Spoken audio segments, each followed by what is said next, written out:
Okay, good afternoon, everyone. Welcome to Smudcast number 792. Did the Acolyte break canon again? That is 5 question marks. I'm not sure this person likes grammar, just doesn't care. And then in brackets, no. And with me today is Whisp, another person who has not watched the Acolyte and probably never will. So we don't care. This is all... Watch Andor, it's actually good. Okay, I mean... I watched it with the gang last week. I forced them to. After I was forced a month prior or two, and had to be talked into it because I was long past giving any Disney Star Wars a chance. Really? Watched it, thought, what is this? Why is this good? And then last 2 weeks, we watched Andor as a palate cleanser, and nobody believed me it would be a palate cleanser, because before that we watched the Shogun remake. That was horrible. Watch Andor. You will be very, very positively surprised. It is actual Star Wars. It's not Disney Star Wars, it's just Star Wars. I do it's remember what you want. Rich Evans from Red Letter Media saying he wanted to see the universe of Star Wars because it was so flat, and he's glad that there's now other characters that aren't wielding lightsabers or aren't doing this or that. They're just people in the world doing their business, and that was it. That's all we needed to see, and apparently that's Andor. So I think that's a win for Disney. I've written in the Red Letter Media comment section so often, go watch Andor. It's worth it. I know you don't want to, but you have to. Yeah, and I did. Now I need to convince Neon from Clownfish TV because he doesn't to. Well, there's plenty of Star Wars series out there that I have never watched. I will never watch, and they just go past me, and I'm like, yeah, that's not for me. And I believe the Acolyte is also one of those. As soon as that poster came out, I was like, that doesn't seem something I'm interested in. And then you saw that's not Star Wars. Well, then you saw the trailer, and then you saw some clips, and you're like, no, this is not going to go well. And apparently the fans aren't too happy in general. Some are, some like it, so good for them. They're getting some sort of entertainment, I guess. But no, something's off just from the clips I've seen. And that's fine. You could like your brain dead Star Wars show. Don't think, don't remember any of the lore. That's fine. It's attracting someone, and they're making some money. I hope they're making some money, because I have no idea how money works on Disney Plus. You just sign up for it and you have it. So who cares what's on? You're paying for it. I have someone passionate who wants to join. Oh no! Why? He's been here before. Why would you ever want to watch anything about the Acolyte? What is wrong with this? Not watch. It is the other emotion. The other motion of not wanting to. What does that mean? I really don't want to watch a show. Let's go on and talk about it. Like, well, I really hate this thing. I know nothing about it. Anyway, we have a video from Mr. BlurryFilms. Seems like a very small YouTuber. This came out 6 days ago. Has less than 1,000 views, and he's exactly 88 upvotes and 88 downvotes. So I don't know what that means. And he's got a lot of interesting comments. I'm not going to read any. Sorry, Smart. You have to switch the call because you started in this DM. All right, here we go. Ta-da-da! You're back.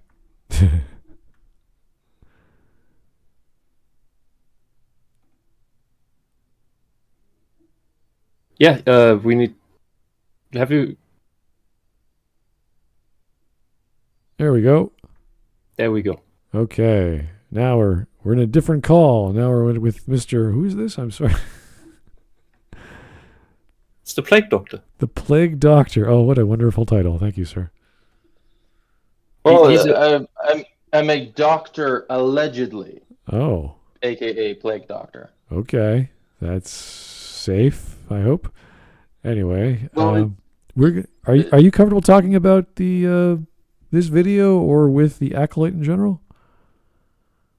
I'm comfortable talking about them, but you must understand I come from a position of complete and utter revilement and disgust to what they've done to the Lucasfilms properties. Oh, that's fair. I think that's the general consensus of all the shows aside from Andor, I think. So that's Andor was like it is a middling TV show, to be fair, but it is a fair representation within the Star Wars universe.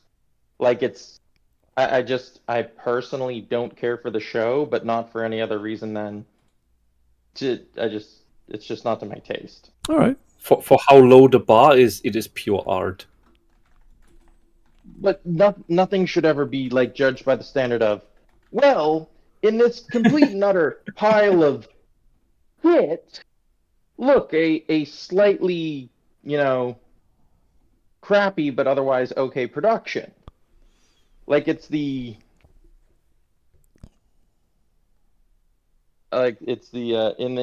continuum, it's like you shouldn't get credit for being Deep Space Nine when you've completely shit upon the entire like anthology of Star Trek would be the best comparison. Okay. Yeah, Like I Deep think Space the way Nine that was it was an all right show, but it didn't completely like fuck up Star Trek. Everything they've done with Star Wars, it's just like at the point they produce something mediocre, I'm like, it's a mediocre show. Yeah, and I think the way that this that Andor saves itself as well is that it almost not at all engages with anything from Disney Star Wars. Canto Bight is mentioned once in a jab at you need to go to a casino, go to Canto Bight. That's the extent of any connections to Disney Star Wars. Everything else works completely without it, and I think that is one of the reasons why it works so well. I think Andor also works because it doesn't try to interact and interface with the mystical and the mystique elements of Star Wars. It's quite literally a show that happens to be occurring in a universe where a type of space magic exists. Yeah, because you always have the mundane people. Which is like why it works. It's like The Mandalorian wouldn't have needed any of those elements either.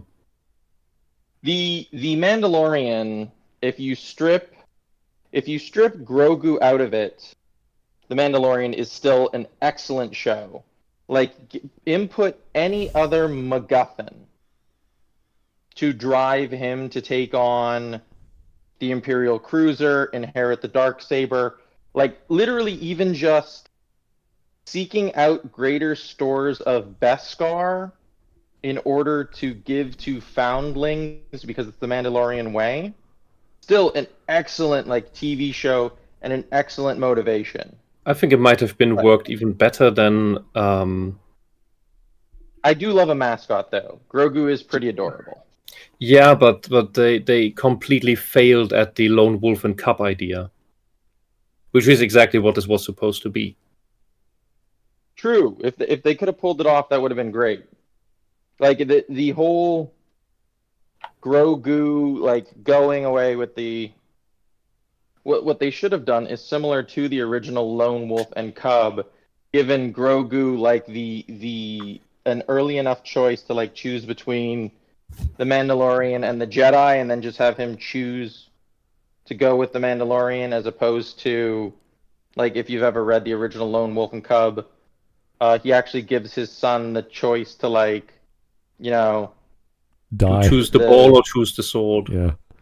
Exactly, and the kid like does it, and it's just this deep, impactful moment of like the father deeply understanding. Okay, we are united in this path. Yeah, we will complete it, or we will die on the way. Well, 100% committed. If they it's quite beautifully done in the series as well. If they gave Grogu a flying indestructible crib or carriage, I think that would have done it for me. But anyway. Well, that's in Mandalorian. That was the the absolute weak version of that was Grogu's choice then between continuing his training or going back to the Mandalorian, and that was just done to have the mascot back in. It completely took out the impact of the previous season ending, and my main problem with the Mandalorian was that Filoni fell right into his cartoonish writing style again. And Andor does not have cartoonish writing. It is solid throughout. All right. Well, and it has no unnecessary dialogue. It has no unnecessary movement. It has good acting. It has show don't tell quite a lot and well done. And it is subtle. And what I've seen of the Acolyte, I've not watched the Acolyte. I could have today, but Rabbit played Gothic 2, so I rather watch that instead of watching the Acolyte. What I've seen of the Acolyte is it's soap opera writing like the Shogun remake. Look, I have seen a post which I think so perfectly encapsulates everything about the Acolyte. It was one person's take on it, and I was just like, perfect. Send it to print. I want it 50 foot high in blazing letters. The Acolyte has single-handedly killed any interest in lesbian witches in men ages 14 to 84. God willing, the porn adaptation of The Acolyte will have sufficient storytelling and a sufficiently intriguing plot to restore that interest. That is the first and last word. All right. Well, let's get on with the video finally and see what BlurryFilms has to say about the canon of Star Wars. I'm not sure Star Wars is very solid in general. There's so many stories, and a lot of the directors will defend whatever they did, usually referring to the EU, even though the EU has been decanonized. So I don't know what that means. Yeah, the thing what they do is that they flail the corpse of the EU. They killed the EU, and then they just take out of the EU as they want and warp it, because they're completely uncreative hacks. The lesbian space witches are an ancient thing from the 90s books. And nobody liked that then. Well, hold on. There were various elements and you saw it in Clone Wars, like the female order of witches had their place. That was well enough done. That was interesting and eerie and creepy and its own faction. Well, the thing is, it's and they weren't even really lesbian witches. You got the feeling that they might be, but it was also a race completely divided along gender lines. Yeah. So one would assume relationships would form, and you had force powerful women born, and the whole, in that sense, it all made sense. You didn't need to state lesbian witches, even though they were clearly lesbian witches. They were just not in the Clone Wars. They were just the horrible, oppressive cultural leaders of that place. Yeah, who happened also to be force sensitives. All right. Let's get you into the watch together. We can start together watching this and see where we go. We have not covered this guy before. At least I don't think we've covered this guy before. I don't remember the name. And this came out just last week, so I'm assuming the latest episode dropped before, so episode 5 or 6. So he might be talking about episode 4. I don't know. But that's the idea. So let's get you going there. We can get started. Oh, he already has 95 comments on a less than 1,000 view video. People are obviously talking about this. Okay. Well, they did bring in the guy from Star Wars Theory who was such a deep lore-crawling fan that even Lucasfilms and Disney recognized. Well, Lucasfilms recognized him before Disney, sent a cease and desist and fucked over someone who was clearly just passionate about the source material. Absolutely so. And so it's disgraceful to punch into that. All right, let's get started. Here we go.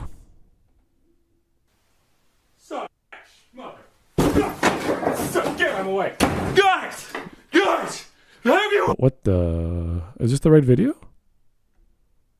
I Yeah. would assume so. This is a skit, I would say. Oh. This is his intro skit. I mean, he's probably going hard because the takeaway line is episode 1 sucked and broke canon. Episode 2 sucked, broke more canon. Episode 3 sucked and introduced lesbian witches who did the whole thing Palpatine did to contrive the creation of Anakin, but oh no, they can just willingly do this incredible, flex of dark side power and Once in prowess history.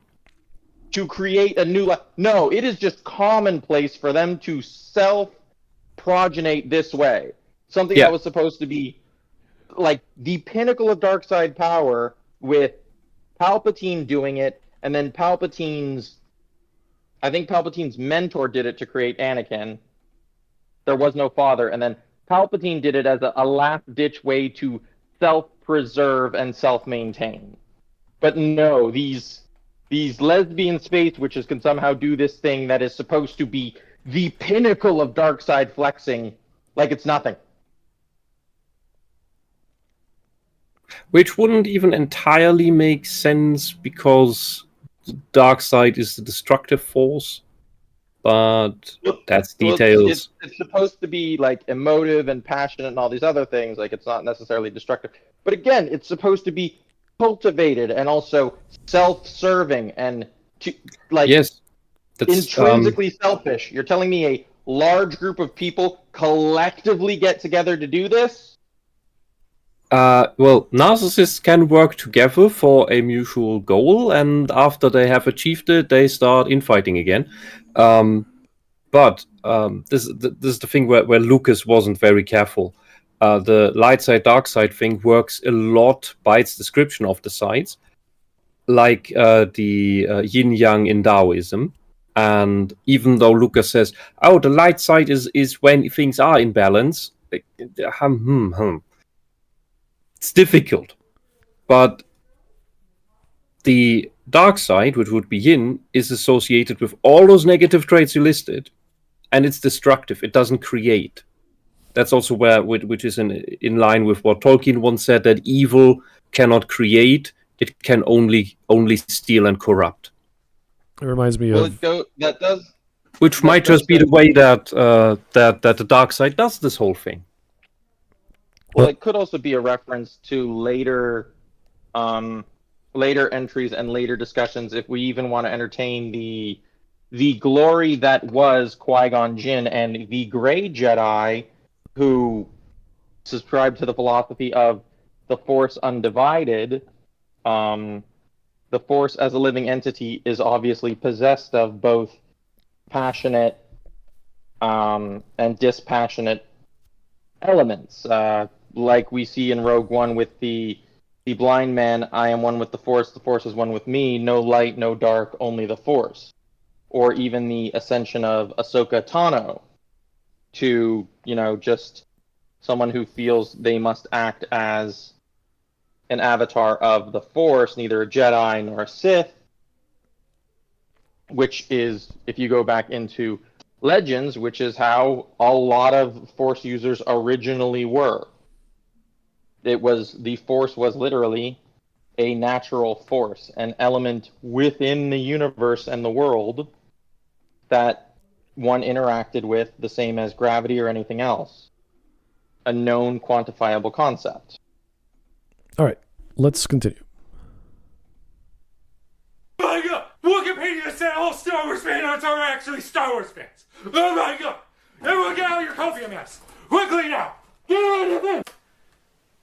So about a week ago I uploaded a video asking if the Acolyte actually breaks canon from the last moral panic that the people that are usually upset were getting upset about. You know who you are. And though I did my initial search for any kind of source that would suggest any kind of break in canon, nothing seemed to turn up. So I did turn to my audience and anyone who happens across my video to... Is the video stuttering, or is this how he cut his video? It seems like he's, after every word, he's like stopping and then slicing to another word. Is it just me? I think this is one of these guys who takes 500 takes and cuts them together. Okay. A source, bit of evidence to suggest that canon was actually being broken. I also did reference that I did trust sources like Wikipedia more than angry YouTubers. We're now a week later, and the next episode of The Acolyte has come and gone in that time. Wikipedia is at least as taken over by craptivists as Wikipedia is, which is just in the process of deciding that totally Yasuke was a samurai and nothing else. 100% because I saw it on TV. Do not get me started on that whole bullshit. As someone who's actually studied Japanese history, especially the Sengoku Jidai, the Warring States area. Yeah, he was there. The main fucking problem is we know everything he was doing at every fucking time because he was such an oddity. It was practically recorded every time he took a shit. I know exactly what Yasuke was doing in Japan the entire fucking time he was in Japan. So no, Assassin's Creed fans, there's no historical wiggle room or historical analogs. No, the one black dude who was a court retainer, not a, actual warrior, there was no wiggle room for any of this. He was fucking expelled after the death of Oda Nobunaga and was spared because the other guy was like, yeah, he's just a odd human being. Let him go. He's not a samurai. He's not a servant. It's not honorable to kill him. Anyway, let's continue. That video, and not a one made any kind of reference or placed any kind of source from any other canon bit of material just to say this book, this source, this line of dialogue, checkmate, and putting me in my place. That was until about yesterday when someone thought they had something on me where they suggested the video wasn't going to age very well because Ki-Adi-Mundi appeared in episode 4 of The Acolyte and was asking me, how do you justify that? To which I asked, justify what? What canon source are you referring to suggest that Ki-Adi-Mundi wouldn't be around during the time of The Acolyte? And credit where credit's due. They did reply with a couple of different sources, such as... That means he didn't even do any legwork himself and isn't perceptive of what's even going on that he's watching. Well, it's how a lot of people are typically like, it's not my job to educate you. Look, but these are the same people who tell us all the time that we have to educate ourselves. And when we do that and figure out that, oh, my position was actually right after all, they don't want to hear it. Cards. And books from 2007, I believe. Haven't really heard back from them since I responded to them about their alleged sources that they put down. Gold star for them. But throughout my initial search to check to see if there was anything in relation to canon being broken for Ki-Adi-Mundi this time, again, nothing seems to come out other than non-canon sources. Because it would seem there aren't any actual official canon sources to suggest how old Ki-Adi-Mundi actually is. And even if the story takes place 100 years before the events of the prequel trilogy, what is canon in Star Wars is the fact that Force users can use the Force to extend their own lifespan if they are in tuned to the Force enough. Something like, I don't know, a Jedi Master, perhaps? A reference to this would be the canon character, I believe they were called Master Fey, who was a human that was, as described, centuries old due to the power of the Force. But I am getting a little bit off track because the main reason that I am choosing to talk about this topic, because it seems also very quickly that people's immediate reaction to Ki-Adi-Mundi's presence in the Acolyte is being very quickly shown to just be another hollow, knee-jerk reaction from the typical people who have these kind of reactions. However, I did come across this article that I thought was very... I'm sorry, what's the problem? The fact he's in the show, is that it? It's the wrong time for him to be alive. And Wikipedia changed his birth date in order to accommodate it. So, my source is Wikipedia, which edits itself in order to be Disney compliant. Yeah, so the argument... That's a pointless source. Yeah, so the argument... in order... Yeah. So the argument is he's too old or too young, and his excuse is, well, the Jedi can control their lifespan? Is that what he's trying to say? The Force can extend your lifespan, as we've seen with Yoda. That's great. That was originally the reason why Yoda was so old, or what we believed why. And then they made Grogu, who is a 50-year-old toddler. Right. So, but the narrative still has to explain that or show that in some capacity. You can't just assume, oh, he's now old, therefore, like, give us a number. How old is he? How is he that old? What is the current year? That would be nice. Yeah. So this is very simple. They provide that, and it's one of the hand-wavy elements which I consider complete and utter bullshit, and why when people try to bring up but it is canon and it fits this way within the canon argument, it's one of the reasons why I like to respond with canon requires continuity, conformity, and consistency. So I know the human Jedi Master he's referring to, who in Legends, I forget what they now call what Legends is now, but what is in essentially like the extended universe, like who was centuries old. That person also specialized in tuning themselves with the Force to heal others, extend the lives of others, was not renowned for their combat capabilities or any uses of that with the Force. So if you're saying, oh, this person did this, yes, one Jedi Master was capable of doing this who specialized in it. Yoda as well. Yeah, one person who dedicated their life to having this level of sensitivity and attunement to the Force.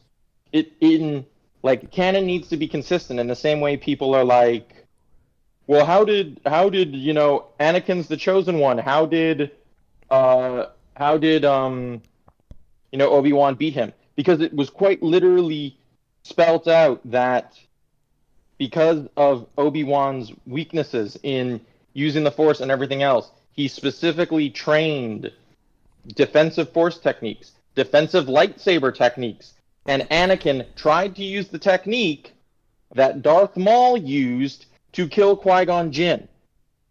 Do you not think Obi-Wan just, in his head, relentlessly went over that and practiced beating that ad infinitum? Like, it makes sense why, supposedly, the Chosen One loses to the one dude whose entire life has been, I am weak, I must train to be better than a stronger opponent. Oh my god, he's using the thing that killed my master. The thing I've been practicing with since this fucker was 8. Well, the issue I see right now is that the EU has been decanonized a long time ago, so you can't use that as a basis. And the only thing we have as a lore, as a form of consistency, are the movies, which I believe that character was in episode 1. So that is what we have to go after. Which is a horrible... but that in itself means that the law has been changed and messed with by saying, oh, we erase it all. Yeah, but even if he wants to make the argument that the Force can do X, Y, Z and extend life, the narrative in this show has to then explain, oh, look, the master whomever figured out how to extend his life. That's why he's here now doing his seminar on extending life. Like, okay, great. Thank you, lore. It's enough of a curiosity to have a focus, a story focus. Yeah, you need that little tidbit to go, okay, that's just enough to get the ball going. My brain, my willing suspension of disbelief is not shattered. I can go, okay, all right, you did your little bit of homework just to do the patchwork. Let's fill that hole in as big as possible as we go. Great. And Ken Kaneki in the chat adds that Ki-Adi-Mundi's species has such problems that he was permitted to have multiple wives as a Jedi What? because his species is so short-lived that they had population issues. Wait a second.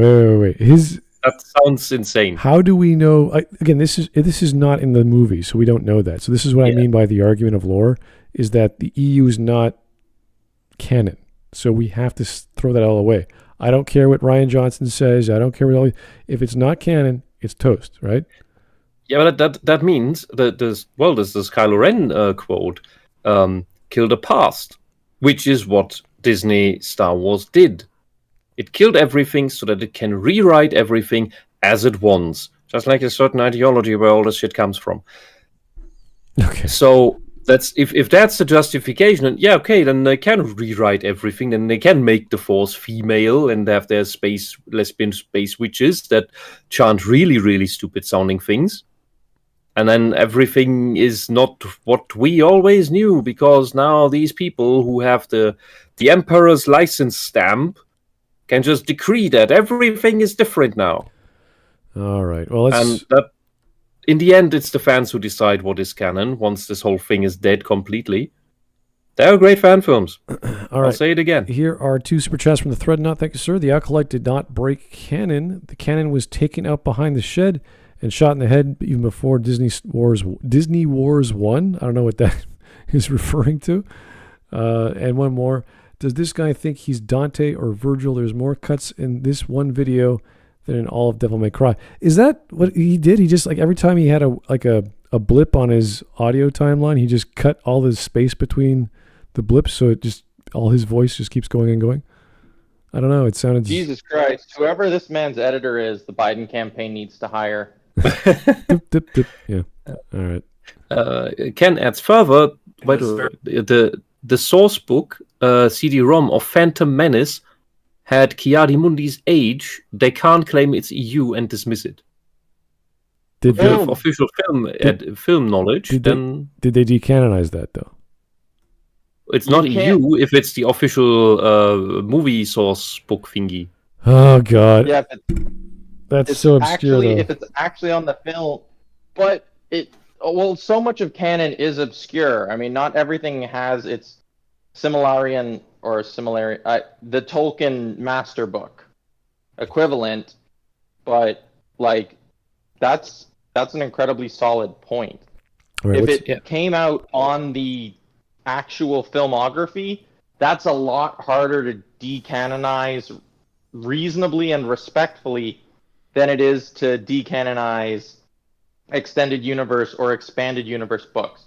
Like, okay, if you decanonize the AU or the EU, okay, am I happy about it? No, but can I understand it? But saying something that was on the film is now, you either have to call that a continuity error or a break in canon.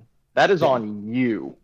Yeah, because that is a source that you should list in your PDF thingy if you want it to be serious. All right. Let us keep that in mind and keep on going. A lot of ways unfortunate to read, but there's a lot of different emotions I have when I read this kind of article. So I would just like to share it with you all, and maybe we can glean some kind of revelation from all this. The Acolyte haters can't even let Star Wars Wiki Wikipedia update info in peace. The nonsense surrounding the Acolyte has reached new heights. Wikipedia, a great source for Star Wars fans, did an outrageous thing. They dared update a page with new information from the series. And now these so-called fans are sending threats to the website. Really cool time to love Star Wars. Star Wars prequel trilogy Jedi Ki-Adi-Mundi made... No, the problem with this whole practice is simply the craptivists who are responsible for all this rewriting garbage, all this ideological bullshit, were the ones who always complained about, why do you care so much about canon?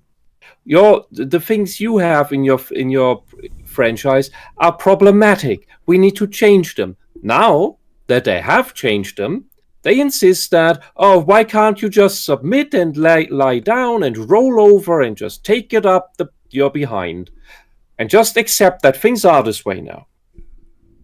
Because it was always just about rewriting history, in this case fictional history, so that they can dominate. It was never about anything else. That's why they're so hypocritical. They frickin' made the orcs Mexican, man.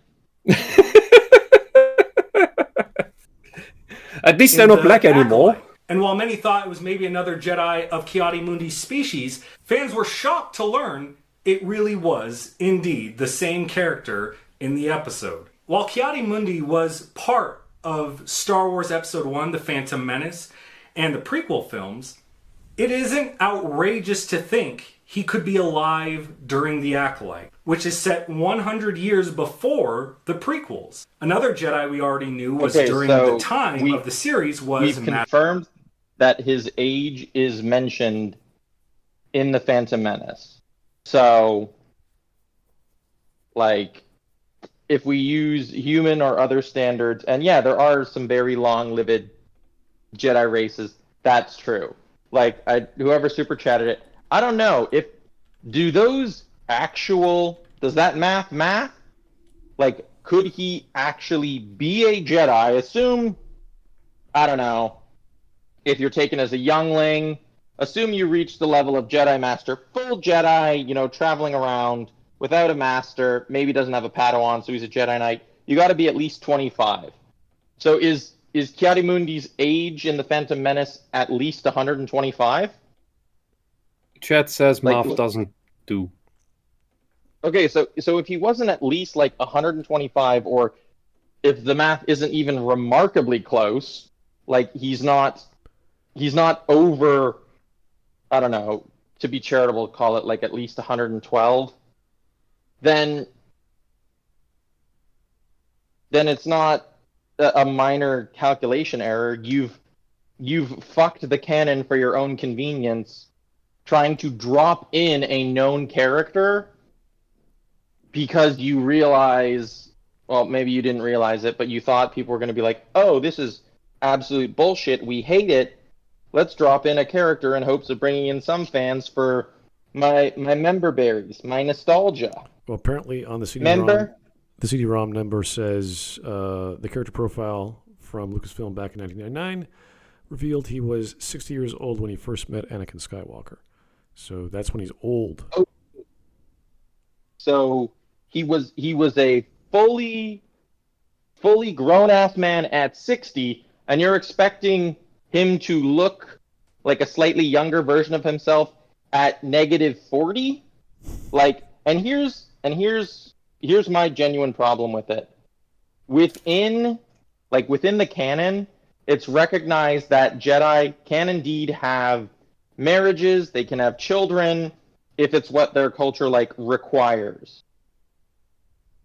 So it would literally be so fucking easy to have this be Ki-Adi-Mundi's father, or Ki-Adi-Mundi's uncle, or literally just anyone else in the family line.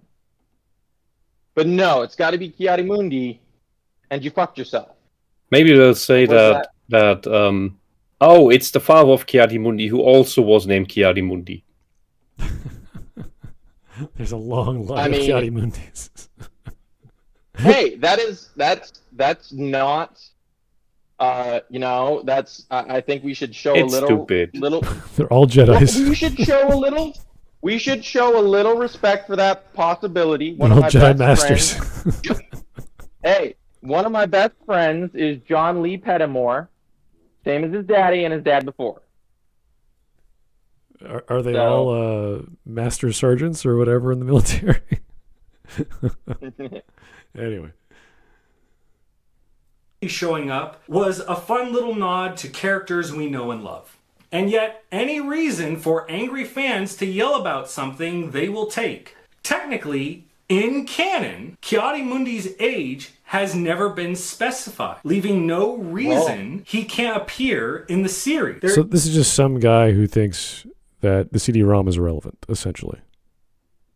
That's what this take is, because the movie never said it, therefore it doesn't matter what some CD-ROM game, which is canon, based off a canon piece of work, which was not non-canonized by Disney. So Disney only non-canonized the books in the EU. They uncanonized the expanded universe, the EU. Exactly. Yeah. Yeah. That was taken off, but this is official information from an officially endorsed product and book within it. So it's like this is almost as bad as Lucasfilms trying to pretend that the Star Wars Christmas special didn't happen. We all know it happened, George. We all know it happened. You can hide it as much as you want, but we fucking know that 3PO helped Santa Claus. Yeah, so There are things like we have to accept there are lots of bad shows that screw up canon, and Star Wars is one of them. So, there are things like the reptile transwarp episode in Star Trek Voyager, okay. where we all know, yes, it happened, but it didn't. But see, the thing is, they don't try to lie to our face about it. Everyone begrudgingly admits the Star Wars Christmas special happened. Yes. We admit it happens, and we've all collectively decided, okay, now that we've had a chuckle at this, let's put it to the side as, yeah, it's there, but we've all collectively agreed it doesn't need to interfere with the overall canon. It is different.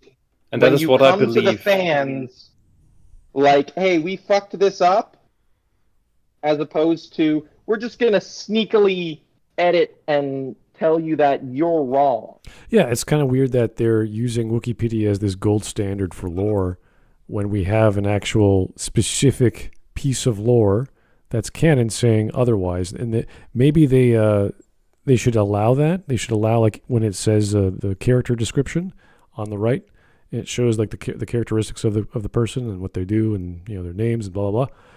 In this book, he's this old. In this game, he's that old. In this movie, he's this. Like, just do that. That's fine. Just have all the information listed. Don't overwrite it. Just have it listed. And I think that's excellent and fair. My problem with what they're doing here is the deception and the concealment. Like, it can be a fun, humanizing, and interesting part of a thing to point out various like continuity errors. Like, my favorite example to point to, even Tolkien has them, and he points back to them. Like, he originally he later regretted the orcs being like mutated sort of elves and humans, like the Uruk-hai. Like, he wanted to come back and do something else to kind of create that, but he said he never got around to it, and that was one of his regrets. So it's like quite literally an example where a creator was like, yeah, we're not super happy with this, but we kind of have to, play the hand we're dealt. Yeah. So it's not as if people have never done it. And with my Voyager example, it is not just that the fans tried to ignore that episode. It is that the showrunners themselves said in the end, yeah, that was dumb. We just pretend it didn't happen. So everyone collectively decided that was dumb, didn't happen, doesn't interfere with anything. There are still other contradictions in Star Trek as always, but that specific thing, nope, is out of the room. And I believe that no matter what the craptivists will try to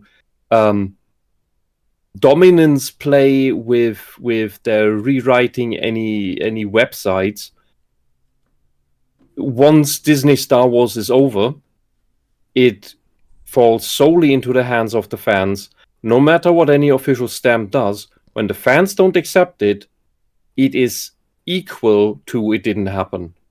Because we see that in the fan films that are being made. All the fan films I have seen, which is about a dozen, there are probably dozens more, are pure Star Wars. The no-nonsense Star Wars, the no Disney crap Star Wars. It's all really, really, really down-to-earth stuff. Even the Jedi stuff rather orients itself on video game editions, like Darth Revan and such things, than any Disney things. And because that's where the good stuff is. That's where the stuff that makes sense is. And just last year, a German fan film came out called Wingman. And I would recommend everyone to watch that after the stream. All right, let's go. Is a film that came out in 1999 after The Phantom Menace that gave He's just reading Ki-Adi-Mundi's this. age. I'm just going But to zoom Star ahead. Wars came out in 20. We've gotten so bad that the site had to release a statement. We aren't going to mince words on this one. If your response to an editor adding a date to an article here, and not real Star Wars fans in just a moment, but I would like to... Oh yeah, the account that shows that Wikipedia is just full of craptivist hashtags and rainbow nonsense. Cool. Totally trustworthy. Totally trustworthy website. To talk about my thoughts on fans attacking a website. Don't care. It's not a website dedicated to Star Wars lore. Otherwise, they would have fucking called it out. I want to ask instead, why did all these craptivists attack Star Wars to begin with to force all this crap in? Why did they do that with Star Trek? Why did they do this with all these other things? Why did they do it with Wheel of Time? Why did they do it with Lord of the Rings? Why were they complaining about all these things that had to be changed, according to them? And now that they have changed it, we are not allowed to complain. So who are the fans? You bring up a really interesting point, Wisp, and someone else has kind of said it, and I find I agree with it. If you want to watch Star Trek in this day and age, you watch the Orville.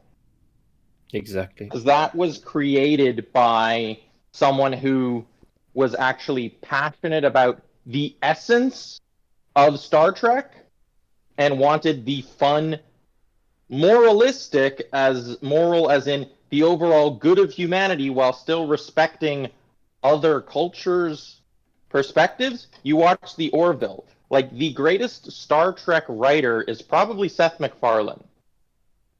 Because the focus of Star Trek is ethics and virtue. That is its substance. And good sci-fi is defined not by giving you the answer of what you're supposed to think. It is posing you a question about a concept and then leaves you to it. It shows you what this all is, whether it's it's a hard technology made of nuts and bolts, or it is a culture of a planet that we visit, we look at it, we see how it's weird, how it's positive, how it's negative, and then we're on our merry way and can reminisce about it. The show is not a real sci-fi story, does not tell us whether we should judge that good or bad. That is upon us, the audience, the reader, the watcher. And that's what the Orwell does. But that's not what the craptivists do. The craptivists always tell us what we have to think and feel, because they're narcissists. All right. Yeah, the Orville, and that's kind of one of my problems with the Acolyte. And we should clarify, by the way, that, and this might anger some people, Star Wars is not sci-fi. It is not science fiction. It is space fantasy. Yes, it is. There is no science fiction only in the accidental skin of it, and maybe with the first movie in the metaphor of the Death Star as that ultimate weapon of destruction, which is akin to a nuclear bomb. No, it is space fantasy. There is space magic. That is the defining characteristic between sci-fi and either like steampunk can also be science fiction or science fantasy. Magic is the clear dividing line. There is space magic. It is space fantasy. Okay. Star Wars will never be science fiction. Okay. Not acting like a real Star Wars fan. Okay. See, he just anytime anyone uses the term real, you're not the real thing. I know the truth. This is the real truth. It's like you're already... No true Scotsman! It's just hurting my brain. Let's skip ahead a bit. All right. Let's try here.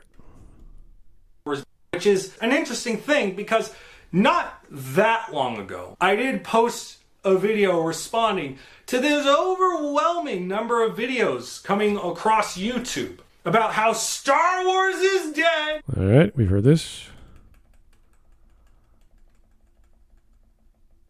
He's screaming more than the people he complains about. I don't know why he's so animated. Just say, the lore is this, and I think that. That's great. Maybe he cut himself too much when he was trying to shave his beard. Gentlemen, I think there's a much simpler explanation for this. It boils down to the old legal axiom. When you have the facts, bang on the facts. When you have the law, bang on the law. When you have neither, bang on the table. This is clearly table banging. Well, I don't think he has much of a script. He's just sort of winging it and saying whatever he wants, and that's why there's so many edits. There's so many cuts to his video. This is probably he's the consumer type who goes, "Why can't you just like the thing with the official stamp? Because that makes it the real thing. No matter what it's written into it." That's kind of what it comes down to, because all he had to say was, look, the canon over here in the wiki, I follow the Wikipedia canon, and that's fine, but everyone else is following the actual canon. So I don't care who your Wikipedia editor is or the people in charge of that is. Good for that website. We have other sources that have not been decanonized, therefore they are canon. And if they're not... If they're not letting that through on that website, it doesn't matter. So, and of course, whoever has the seal of the emperor can give imperial decrees because there's the stamp of the emperor on it, which is what Disney does. They have the stamp right now. However, that does not mean that the authority does the things correctly. Right. Exactly. This is why what he does is an appeal to authority. Well, I'm thinking if we're talking about imperial decree or imperial edict, my only response would be, the emperor has no clothes. Oh God. You know that Kennedy is in charge? I don't want to think about that. But yes. All right. Star Wars is a sinking ship, and eventually it's going to hit rock bottom any day now. We're claiming that, it's... All right. I don't need to hear this. Yeah, they're losing money. It has hit rock bottom. Yeah, how many? I don't remember how many Star Wars theme parks. Couldn't save it. Well, there's a ridiculous stories of theme parks charging like hundreds of dollars for some sort of special space drink, or all these ridiculous like $1,000 night hotels and all this other crap. It's like, yeah, they have to close that down. And somehow nobody wanted to pay $5,000 for 2 days in a crappy plastic room.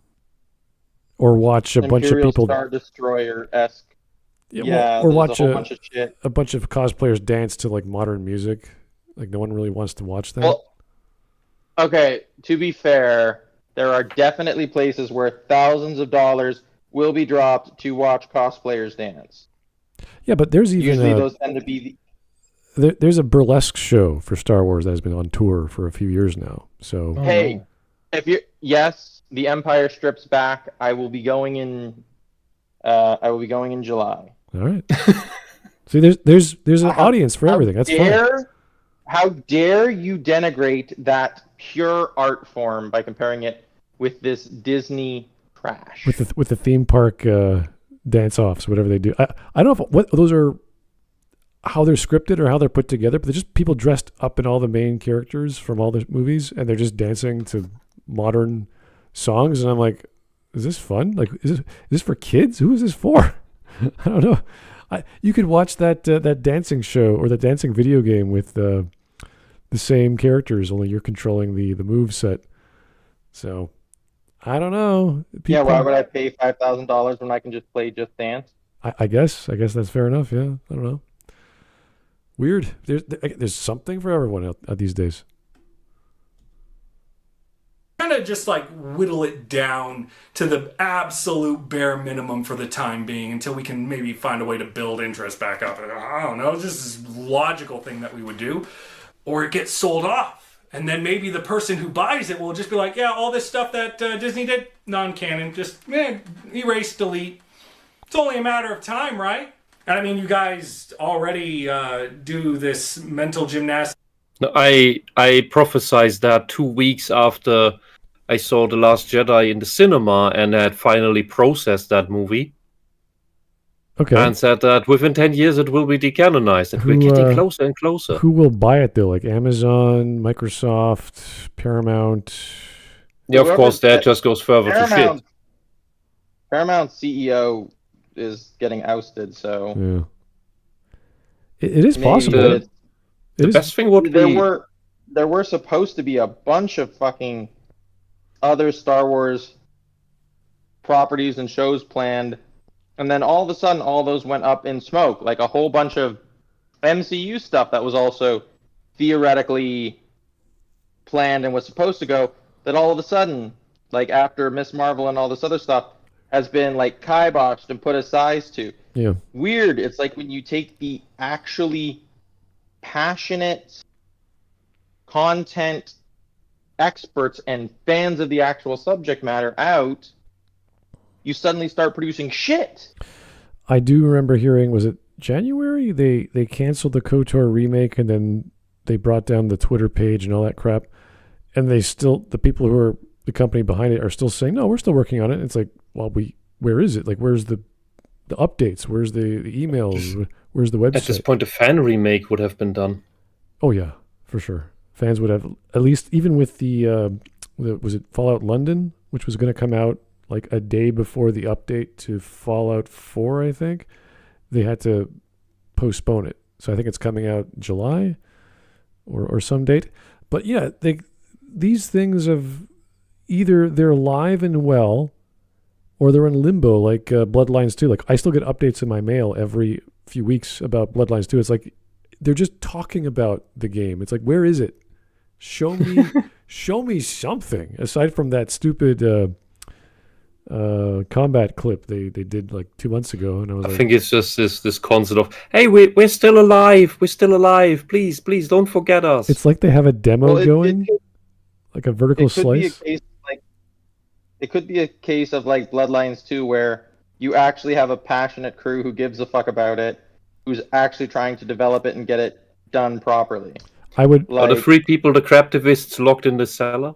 Yeah. Well, what they have is like 2 or 3 programmers with like 1 artist, and then like there's like 30 or 40 marketing guys who just sit around and like, oh, how much money can we spend on? Oh, we don't have a budget. Okay, we'll just we'll make a YouTube video. Oh, actually, don't we have time for that? Okay, we'll just have a blog post. It's like, what? You want to? Yeah, I think that's honestly the problem, and it's so to go a bit off, like, and a slightly unpopular take. I think CD Projekt Red was the correct studio to make Cyberpunk, but it needed to be the Witcher, pre-Witcher 3 Blood and Wine DLC CD Projekt Red. A bunch of ethnic Polish programmers who gave a fuck about source material and cared about only producing really fucking excellent games with really fucking excellent missions. I think CD Projekt Red had craftivists come in towards The Witcher 3 was mostly done when the Craftivists came in, but they came in and you saw a bit of it in the Blood and Wine DLC, and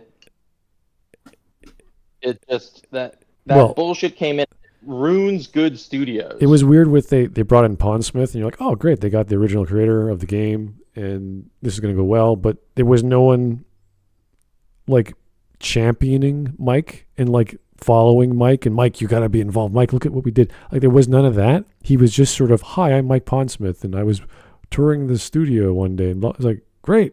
What else did you do? Kind of like George R.R. Martin and what's that, Elden Ring? Like he, I don't know how involved he was, but because the game was so good, it doesn't really matter what names. Like all he did was make names and a little bit of background. Not like that could have been done in like an afternoon. Here's a list of 10 enemies. Here's a list of names and fill in their backgrounds, and that'd be that. That was his involvement. Like who cares? Anyone could have done that. So because the game was so good. But anyway, like I mean, any FromSoft property, again, because it's produced by people who give a fuck. Yeah, the developers are actually super involved with everything. I remember the analogy was like, when Elden Ring came out, it was kind of like giving someone a McLaren for $60, and all the other cars are also $60, but they're like Mazdas and Chevys. It's like, why would I go back to a Mazda when I have this $60 McLaren? I'm racing down the Autobahn. Like, why would I ever care? So anyway.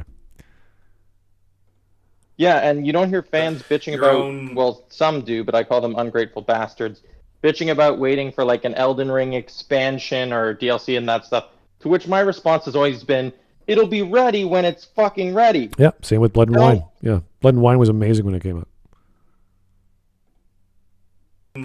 Self-gaslighting to pretend that these stories and shows that Disney's made are non-canon anyways because you have your own headcanon, and your headcanon... No, they are canon. No. We know that. They suck.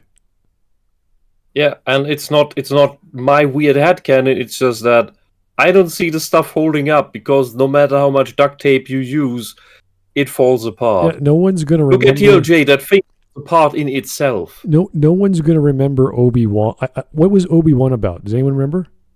Some black lady who got stabbed, and Obi-Wan fought Darth Vader again, and everyone knew nothing was going to happen because you can't kill anyone in this show.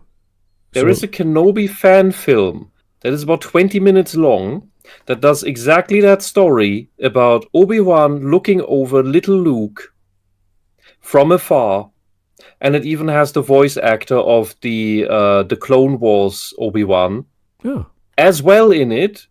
That's cool. It's amazing. Yeah. Go watch that instead, because that fan film will be remembered. The multi-million-dollar Obi-Wan show with Ewan McGregor will not be remembered. Or at least it will be remembered like the Star Wars, like the Christmas special.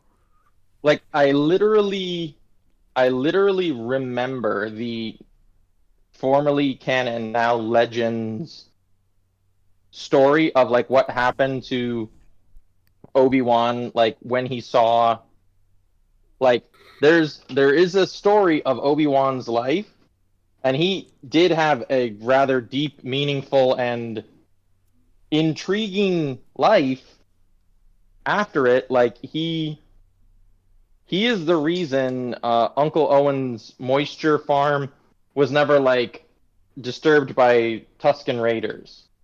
Like that is how he knew that like sand people didn't destroy the farm, because Obi-Wan was literally keeping that entire section of the desert safe by going out and just like fighting sand people with his, literally with a stick and his fists to stay fit.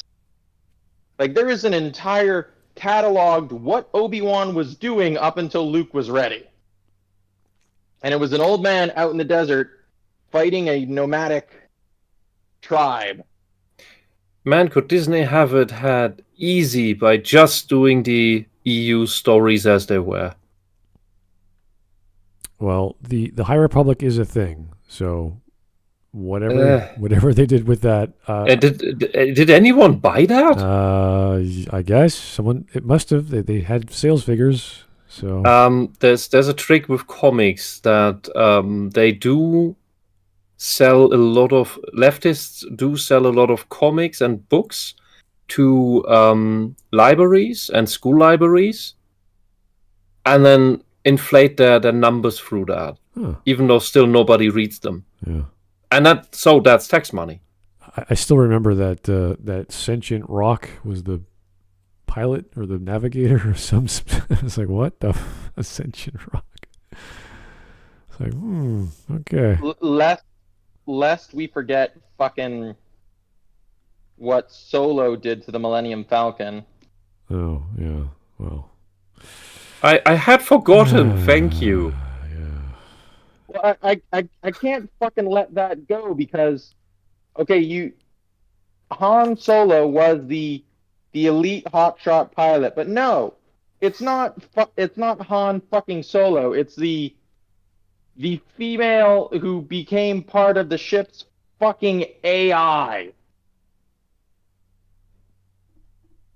Yeah, that's what it is. It's not the classic tradition of sailors and smugglers referring to their vessels as female. No, there's a literal sentient fucking woman inside the Millennium Falcon. Hence why I think the best thing right now that could happen, that won't happen, but that could happen would be that oversight over Star Wars somehow magically falls to the guys who made Andor. When you watch Andor, you can imagine what Rogue One would have been like had they not had interference from above. That's a great example, because if you look at, I've seen maybe the first 10 minutes of Rogue One, and I went, yeah, this is just all cinematic crap, I don't care. But from what I'm hearing of Andor, it's like, imagine if they went, because now these actors are older, way older than the actual events of Rogue One, which is based off. Mm-hmm. Imagine if they did a remake, and they'd have to hire new actors, of course, but if the writers did the remake and they changed the story to make it make sense and be more accurate with what they're working with now, is because it's a prequel, they would make an even better movie. Because the whole point of Rogue One was not to tell a big, stupid Sith versus Jedi nonsense. It was supposed to tell a story of how the Death Star came about. The little guys in the war. And I think many Bothans died. Yeah, Tony Gilroy. I think he did the Bourne movies before. Oh, so that makes sense why this stuff is good, because you actually have an accomplished writer, producer, whatever he did, instead of literal nobodies who get thrown at multi-million-dollar projects, and we do not see the money on screen. It's not in the acting. It's not necessarily in the effects, certainly not in the writing, but that money went somewhere. Yeah, editing and marketing. All right. We are almost at 14 minutes. Happens to begin with. So again, what's the problem? If you can mentally do that to yourself, just do that to yourself and ignore what comes out. We're not communists. So wait a second. He wants us to ignore canon that comes out, which is false, because we can just lie to ourselves? Yes, it's the Patrick Willems argument.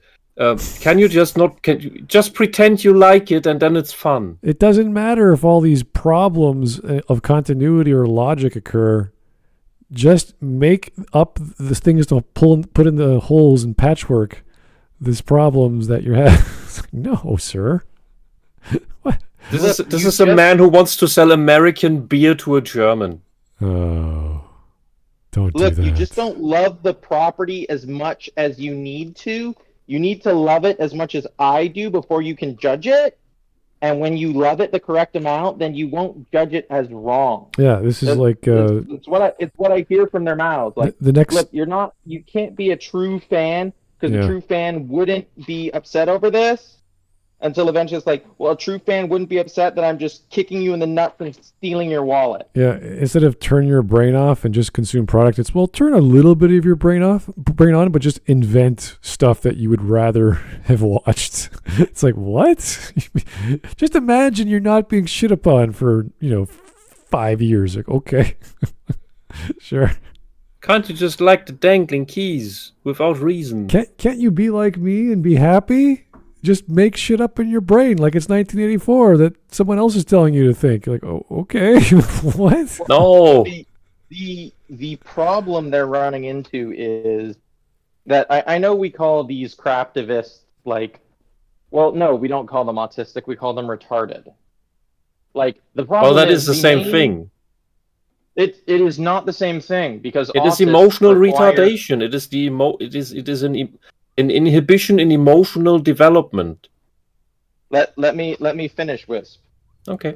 People with autism spectrum disorder, actual people with autism, require logical consistency and rule sets to function. Yes. The main sort of consumer of a lot of this are people who are autistic or have autistic tendencies. You can't tell fans whose very interactions with the world require things to have consistency and reasonable function and logical consistency, just ignore the inconsistency you're seeing. No, you can't tell autistic people that in their escape. You escape to sci-fi because sci-fi generally has very rigid constructed rules. Everything has an actual explanation and tends to be logically consistent. You've picked the wrong fucking fan base. Just ignore this. No, they can't. They're literally physically incapable of ignoring it. Which is a great point to explain to the world that these horribly emotionally obsessive idiots are not autistic. Don't call them autistic. They are something else. They're something less. Yeah, we just say apologists just because it's easier. We don't know exactly what their psychological. That's a diplomatic. I know, that's but a diplomatic term. Let's not put names for things that we don't understand. I don't want to speculate how this person thinks. But for the person who has autism and he or she listens to something very attentively, and they get that either negative feedback or they get a strike saying, wait, that doesn't match up with what I know from 1986 or whatever. They're gonna harp on that problem and they're gonna say, this is a hole, this is a problem, we gotta solve that. And let me figure out, let me talk to people who know this, and they'll agree and they'll say, yeah, you're right, this is a problem. So you either fix the problem or you argue if it's not a problem in the first place. So this person's taking the wrong approach. He's just venting. Which is not to say that it necessarily requires a fix. There are many autistic people who you could say, because autistic people are actually capable of accepting change, you could say, in the grand scope of the universe, we made a mistake. We recognize, yes, we are breaking canon here, but here's how we want it to fit into the grand overall narrative. That is a perfectly acceptable response.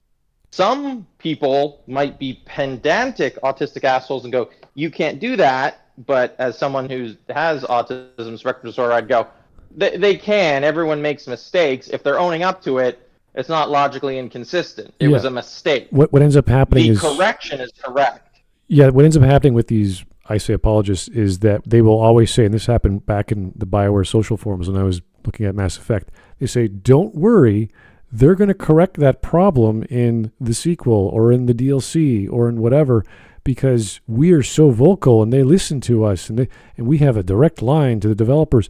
It's like, no, you don't. I mean, they say you might, but no, they have their own agenda. They have their own plan. They have their own writers, and those writers have their own ideas. They don't really care what the fans have to say. Now, I will say in some cases, some of my and other arguments that were almost literally taken from the forum were used as lines of dialogue or as used as plot points in the DLCs or the various versions of the plots of Mass Effect. So yes, they are listening, but they're the ones who get to pick and choose what to do with that knowledge. So fans, True. And to not give BioWare too much credit, but Conrad, who was that? Yep. Potentially super annoying civilian. Conrad Werner, you got it. Conrad Werner. In Mass Effect 3, like the way they handled the fact that there were so many Conrad Werner like bugs and how like the dialogue bugged out. Great, awesome, hilarious. Devs just going, yeah, that code was buggy, we know it, but here's a cheeky little universal in-joke. You know, we made him a little meta-aware, and we also like removed any seriousness whatsoever from his storyline. And I was just like, cool, fantastic, great resolution. Yeah, they combined that. They combined it with a lore discrepancy of how guns work, because they add the stupid mechanic in Mass Effect 2 with the thermal clips. And he was like, that's stupid. It's like, yes, thank you. So at least they see, all they have to do is mention the hole, and that's not a solution, but at least it's addressing there's a problem, and it is a meta commentary. It doesn't change anything, but at least it makes the audience go, thank you, you're listening. I don't know how this stuff works either. You guys screwed up. You don't know how to fix the problem. Fair enough. It's an aside. Let's keep going on. Thank you for this back and forth between the digital information age of communication that we're using. And they could do that. Yeah, and then to even have Shepard agree, yeah, it is kind of dumb how we went from clipless to... Yeah, and they can do that with the this show next season or whatever. And well, how did Ki-Adi-Mundi get, like, oh, he found a secret relic to extend his life or what? It's like, great, that's stupid, but at least it answers a certain question that people have. So that's all we need. That's all the fans want. Hey, we noticed a problem. What are you guys going to do about it? We can't, but we're gonna tell you that we see you and hear you. And we're going to mention that in a comedic way, or it's basically a lampshade or a sweep under the rug scenario, but at least they did something. Okay? Well, a lampshade or a sweep under the rug works. Again, to use the Star Wars A Christmas Special analogy, it only works when it's like universally acknowledged and everyone's like, yeah, we all remember that, but because we've all agreed, we can just, we've all agreed it goes under this rug here. We have an occasional chuckle, but we've moved on past it. Yeah. But, like, again, with a Star Wars Christmas Special, it's not this case where they're lying, they're gaslighting. Other people are going, no, you're wrong. Oh, these official sources and blah, blah, blah. Like, that's bullshit. Yeah, once you have a hole, it's very, very hard for a writer or a series of writers or God knows a franchise to correct that. And sometimes it's fun. Sometimes it's great when you have a philosophical argument like you have with KOTOR 2, where Chris Avellone comes in and says, okay, what the hell is the Sith? How does that make any sense? And with what the Jedi are doing, and what the hell is this Jedi not going to war when they could save? Like, what does that even mean? So that is a great form of conflict because it doesn't make any philosophical sense. You can make characters who make that the central plot or part of the central plot, and you have one of the greatest characters ever in Kreia and a few of the other Jedi Masters. So they can do that in an attractive, creative way and make actual good storytelling in the Acolyte, possibly, but obviously they're not. We know they're not. The people like this are very sensitive to storytelling, and Chris Avellone wasn't just one guy. He had a team of guys with him that also helped out. So that's why we have games like New Vegas. So New Vegas is excellent. Very specific people who are very sensitive and very focused and get their jobs done within a year and a half and produce whatever they can do. Anyway, we're off of topic a bit, but I can bring us back. Well, never forget. Yep. I was going to say just the briefest.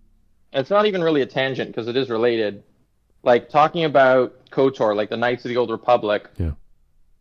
That game also tied beautifully into like the extended universe and everything else.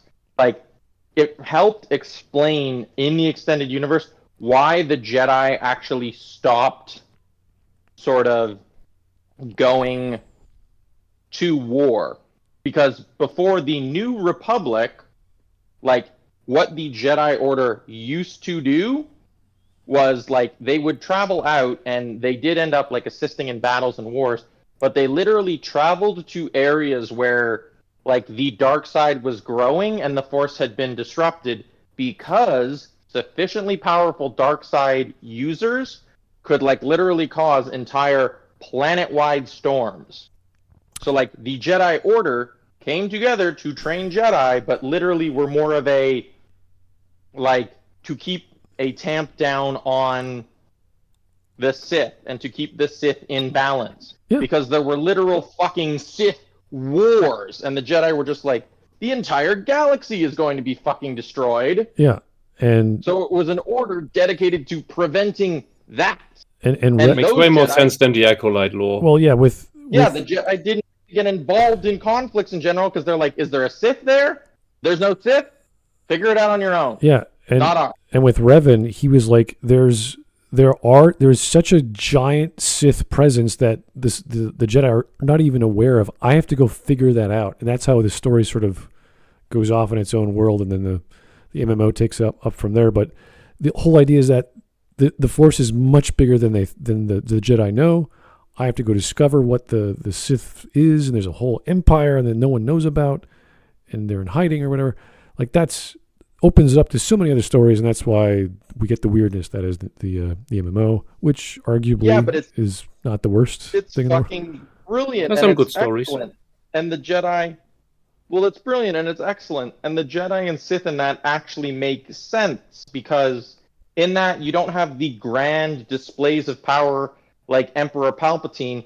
The Sith in that are quite literally like fucking like Watto from Tatooine is more akin to a Kotar Sith. Just a shifty motherfucker who everyone is kind of not feeling great around. It's literally just like the banality of evil and this grand like conspiracy evil plot. And I'm like, yeah, it fucking makes sense. Yeah, within the confines of KOTOR 2, that's all neatly done. And they ran out of time to flesh out the rest, and that's why they have Mr. Revan just take off and do his thing to find the bigger Sith with a bigger problem. It's like, great, cool.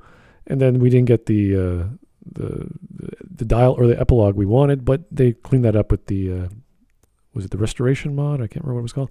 But yeah, no, it's it opens itself up for another story, and that just continues on in the MMO, which is, as we all know, is its own bag. Anyway, 14 minutes. Never forget, Filoni gifted us with this wonderful nonsense. Yeah. God, I hate it.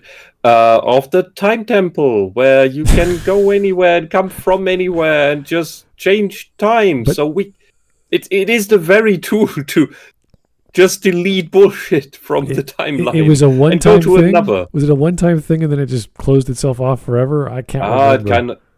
Yeah, but the thing is, since it is a time nexus, it still exists in the past. It extends into the further future. It doesn't matter that it's destroyed right now. It's that's the fun thing about time things. So Revan can go inside there. Oh no! Cold talk and just fix things. Oh god! On the weekend. To be fair, there's probably a lot of Star Wars fans of both genders who wish Revan would go inside them. Well, we all want something to do to continue the story of Revan, and not through the MMO. So, anyway, let's Kult von Revan. Let's try and keep going here. Horrible. Crazy how that works. So wild. Because despite those who will tell you no one's watching this show, the facts prove shows like The Acolyte are in the top 10 most watched shows out there currently. Viewership speaks for itself, but then they say, oh, yeah, but the viewer ratings tanked. But the second you remind them, oh, well, if you're actually thinking viewer... Was that about the first episode? This is odd, because yeah, it may have a lot of views, but all the fans that have rated it poorly. So they're not watching it because it's good. They're watching it because it's so stupid. It makes them laugh or get angry or whatever the emotion they feel. No, they're not even. So a lot of the fans I've seen, like it's, and you can track episode by episode. Like it started dropping off after 3, and I can only believe it's going to continue to get worse and worse and worse. Yeah. This show is barely pirated. Yeah, the people. Yeah, and it's and that's it's in the lower other measure of hundreds. it. The people who are It's in the watching lower it, hundreds. Things like Game of Thrones, they had 10,000 seeds.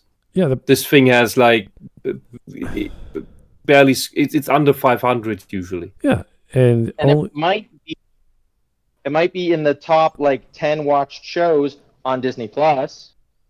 And the only reason it's in the top 10, actually, a bit of Disney Plus facts for you. If we compare it just to like Disney Plus numbers, the number 1 most streamed and highest rated and most pirated show on Disney Plus is Bluey.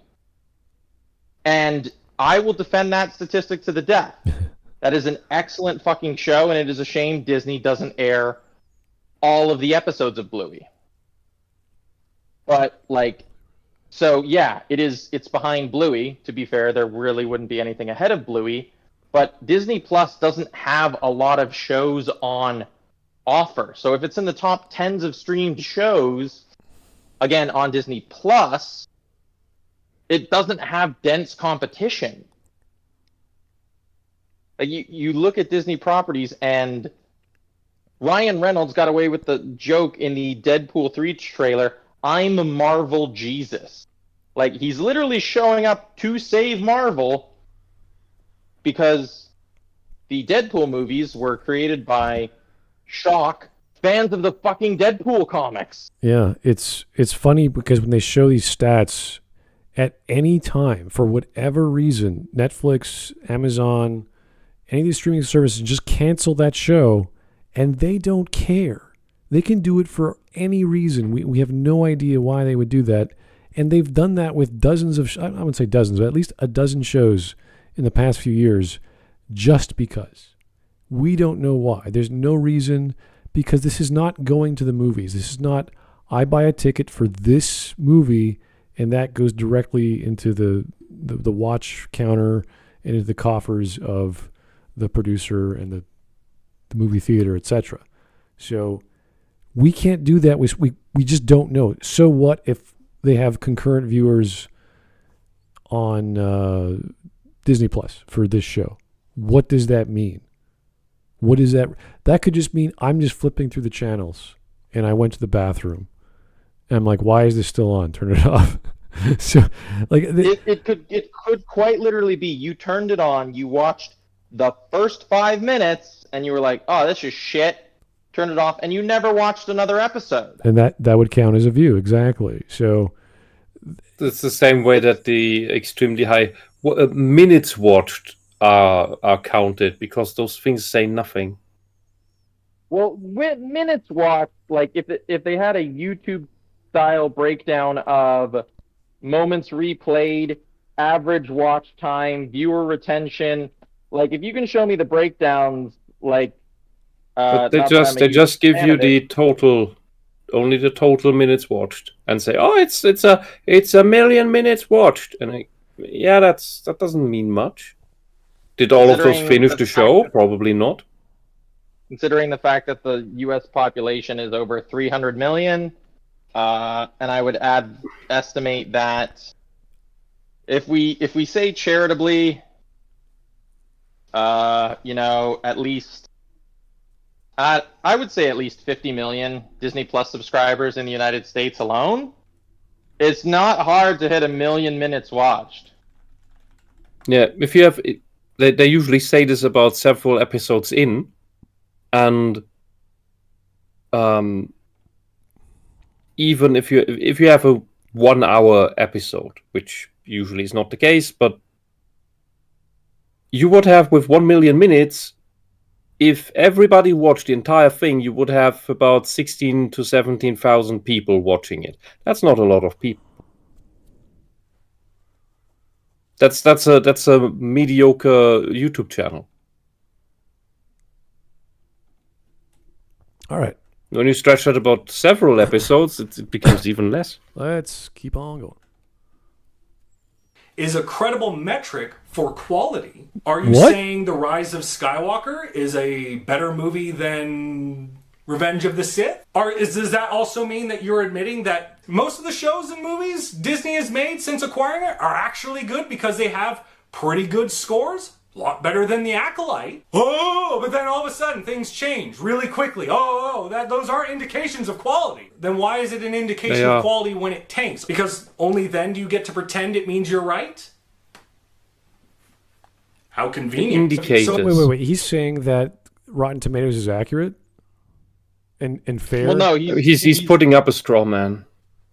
He's essentially saying, oh, well, if you're saying the fact that both critics and fans are booing this one, for the other stuff, like, and notice how he, like, it's not like the sequel trilogy sucks. It's not Acolyte levels of bad. Like, it's contrived. It's nowhere near as good as the original trilogy. It's subpar compared to even the prequels. But it is a bad Star Wars film, but at least it's a fucking Star Wars film. Well, as soon as we learned that Rotten Tomatoes was getting paid views, and I remember, was it episode 8 or episode 9, the user rating score never dropped, even after a week or so, or 2 weeks, and like it got like 10,000 entries, then 20,000. It just kept going up and up and up, and the rating never dropped. I'm like, how is that even numerically possible for all these people of random content to not be able to change the rating? So something was going on, and we knew something was going on for years, and then we found out that they're being paid off. So this is not a good metric, and don't have this weird, like, this is not objective aggregates. These are not, like, anyone can put numbers into this. Anyone could fix this. Well, I think in the same way that anyone can fix this, I think looking at in the fact that anyone can fix this, I think the Acolyte's current score shows us how bad the Acolyte actually is, because they've not been able to fix this to a greater degree than we have seen. Well, like, they're starting to give up to defend it. Yeah, knowing you can, like, fix Rotten Tomatoes, how badly this is doing should tell you it's either not worth the time and resources, or it is such an uphill slog through a torrential downpour of sewage that they have either no appetite or no budget for it. it's a strange thing to compare a movie to a miniseries, and I'm not sure why he's doing that, simply because it says Star Wars in the title. So if he wants to do this accurately, I think he should stick to the streaming services, comparing the Book of Boba Fett to, like, Mandalorian. That's pretty fair. Those are very similar stories. Why those work and why they don't, but we would have to go episode by episode and say, this is why this episode works and why these elements in it don't, and then have the argument of quality. Because you can't just say, well, in general, in aggregate, hundreds of thousands of people are saying it's good. It's like, I don't care what the populace thinks. I care what this show and its quality is, and then let's watch the next one and then evaluate that. Because I'm still watching, I'm on the last episode of watching the Fallout series, and if you just don't think about it, it's a great show. It looks good. It sounds good. It's got good acting. Everything's great. When you turn your brain on and analyze it, you go, holy crap, this is garbage. Holy crap, these plots just pop up out of nowhere. Characters are just coming and going, and they just meet up in the wasteland out of nowhere. There's so many coincidences. There's so many pieces of plot armor just protecting them from, like, lethal blows and bullets and being eaten. And everything is just ridiculous. But that's that sounds exactly like the Fallout game. That's Fallout, baby. that could work. But there's no magical plot armor powers. There's no magical force powers. There's no There's still a way to write that believable, and then there's a way to write that stupid. Just like they just use video game logic for the map packs. Yeah, and I'm listening to these critics. I listened to some of them this past week, and they're like, "Oh, my favorite character is Maximus because he has the most opportunity to grow." It's like, that is the worst character. Every time he's on screen, he's either completely intelligent or completely stupid, completely lucky or completely lethal. Like, everything is just whatever the story wants him to be. The same with Thaddeus. The same with Lucy at times. You're like, what is the point of having characters if they're just going to be randomly whatever the story wants? It's bizarre. To be fair, there could be a very easy writing choice / Easter egg to implement into it, which would instantly clear that up and make all of that make like near perfect sense. Like, if at any point they had just referenced the special system, like if you had made it clear this is a world that operates under video game logic. Characters have these attributes. If you did that, the entire TV series instantly makes perfect sense and the plot is fucking flawless. That would be something. That would actually, because when I watched Tim Kaine talk about anything, he brings up Fallout a lot. He says, I'm playing squash with the guy who has a 10 in agility, and then I'm playing squash with a 10 in charisma. And he explains how that game works. And he was talking about the show in that regard. If you throw in also the perk system, like Wild Wasteland or whatever, it's like, yeah. If somehow the Pip-Boy can accurately measure all of that and categorize that. Yeah, and if the Pip-Boy is somehow physically injecting this system into the bodies of Lucy, and that's how the weirdness works, then you're like, oh, okay. But then my brain goes back to, I don't know if you guys saw Skyrim versus Fallout guy. So where they're eating, they're fighting, and they stop and start munching on food to get their health back up. And they're like, like if it was like something like that, I could be like, oh, they're doing the goofy video game thing in a real life adaptation. If they did something along those lines, outside a comedic scene as a homage, if you make a video game adaptation, you usually do not use video game logic unless you are some fantasy isekai anime. Well, they sort of tried to do that with the attack on the Vault 33 with the raider doing some drugs, and then the Chet is like, oh no, and then the guy gets impaled by a door. But they could have worked with that. They could have worked with Nuka-Cola, different kinds of Nuka-Cola. They could have worked with how does the stim packs work? Like they didn't bother. They didn't flesh it out. Jet, Psycho, like literally, you could have done anything, and all it takes is a small nod to the world being slightly more fantastical than like realistic.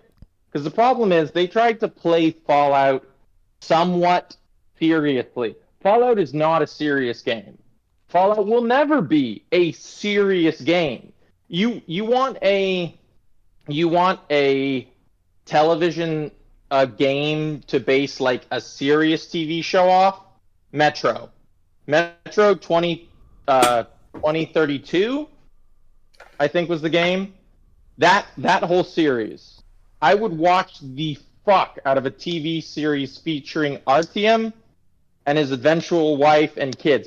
I would binge watch that, because you can make that serious, because in that game you are scrapping, you are struggling, you are scavenging to survive in this post-apocalyptic wasteland. In that game, you never feel overpowered. You never feel anything better than, okay, maybe just slightly good enough. But in Fallout, you can become a literal god. So trying to play it off with any serious character elements or serious morality, for God's sake, there's a karma system where you can literally see how good and or bad you are and actively adjust it. All right, let's keep going. Here's the thread knot. Thank you, sir, for the super chat. Saying popularity is a measure of things' quality is like saying Fortnite is the best game ever. You'd have to be brain dead to think that. Yeah, he's trying to make the argument of argument ad populum from Rotten Tomatoes. This is not how you go about making that argument. Anyway. Argumentum ad populum isn't what I would consider to be an inherent logical fallacy. The broad application of argumentum ad populum is the problem. Argumentum ad populum isn't a problem when you're discussing popularity or marketability of a thing. In that case, it's just a statement of fact. Yeah, we're trying to get to the sense of quality of whatever this person thinks quality is, and you would never use that as it is a logical fallacy for quality, at least for an aesthetic argument, not for a. Well, no, I'm a marketing. I'm agreeing with you. I'm just pointing out that when people are like, oh, just because it's popular, you can't argue that. No, you can argue something is popular, thus it's successful, but we are arguing both success and quality, so. All right.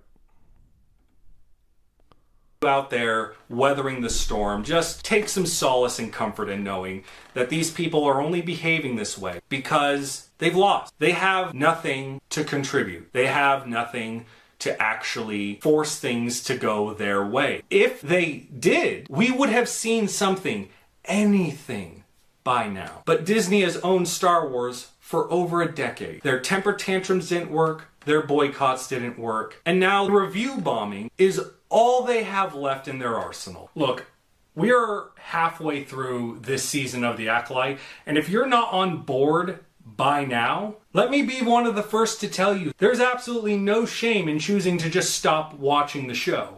Because after I upload this video, if by the next episode comes out, people come to my channel to tell me, oh, this next episode is worse than even the last, the only thing I have for you at this point is to tell you, then you shouldn't have watched the episode. You shouldn't have kept watching the show.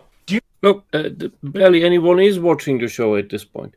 The people who do are the people who do it as a public service. They torture themselves to tell us how horrible it is. So that's like 10 people on YouTube, maybe more, probably. So but we watch them. We don't watch the actual show. We watch the show through them. We watch them through people like the Sparrow or Clownfish or whoever. Or Star Wars theories. I would say a main problem can be like, he can say that like it's no big deal, but the thing is, the craftivists and the woke activists don't actually consume a product. And the problem that will happen with this is you're burning out your diehard fans.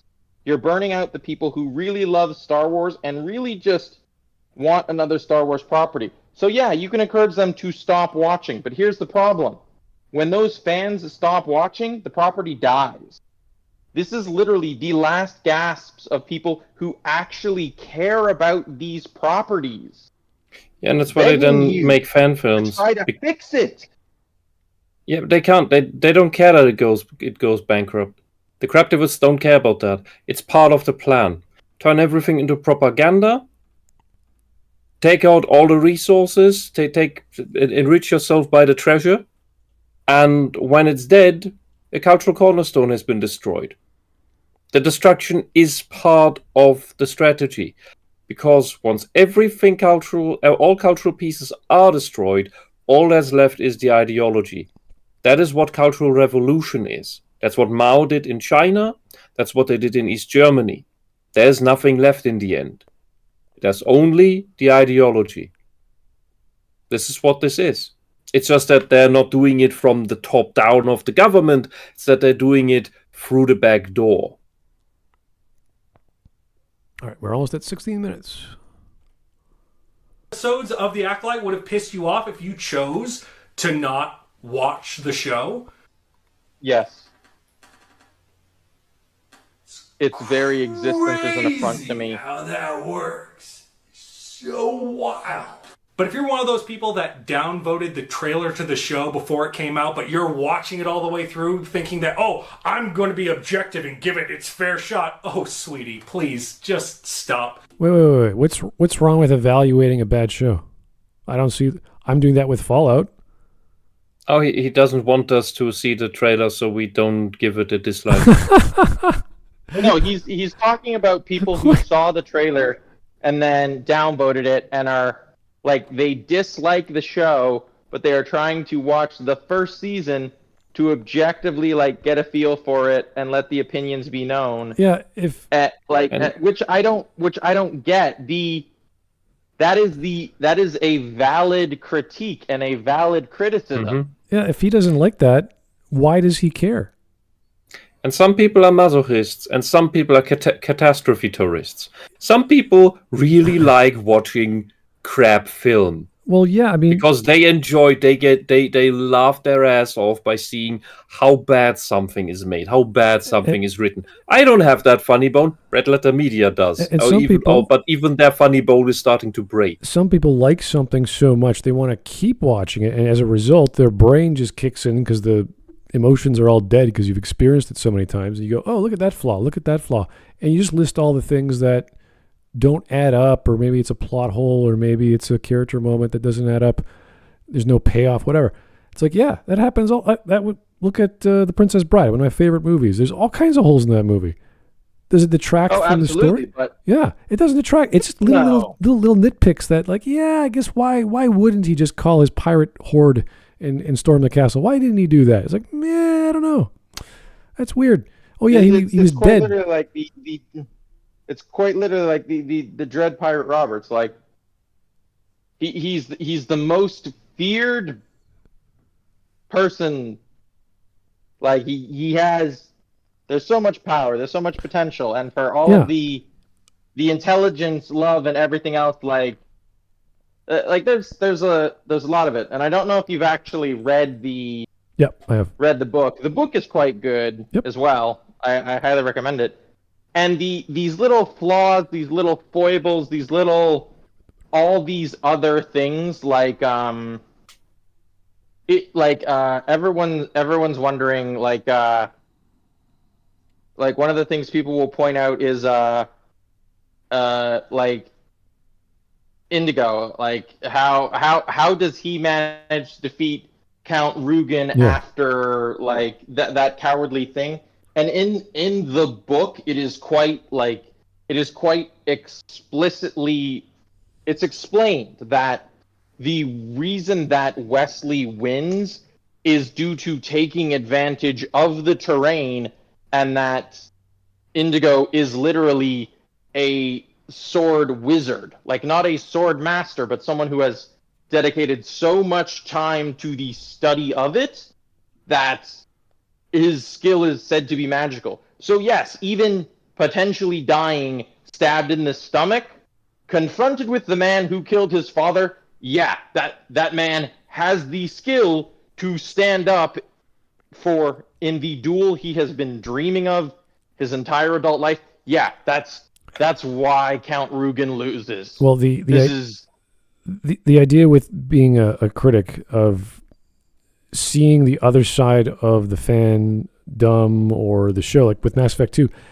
as soon as I watched or played Mass Effect 2, I was like, wow, it was great. I want to play it again.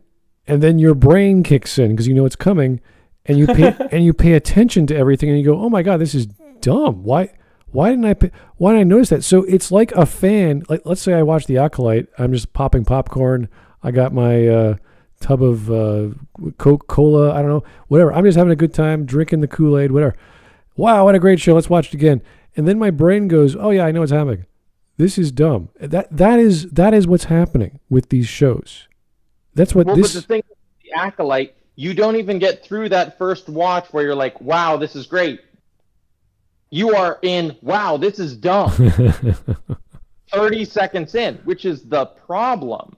Like Mass Effect, The Princess Bride, all of these other properties, like we can nitpick, we can pick all these other things apart, like fucking Skyrim with 40 wheels of cheese. We can pick it apart in the second playthrough or in all these other things purely for like those semi-fun reasons, because the first time through with clear eyes, it's not a problem. You have to go looking for problems before the cracks start showing, which is true of any work of art. Like if you look at Michelangelo's David long enough, you will see the chisel marks. You'll see tiny cracks. You'll see flaws, mistakes, scrapes. But you have to be able to look at the statue first and go, oh, this isn't a piece of shit. The Acolyte is like looking at a modern art where they talk about like fucking rabbit in a blizzard and it's just a white fucking canvas. And at no level is my brain like, oh, this is a good piece of art. No, I'm immediately just noticing nothing but fucking flaws.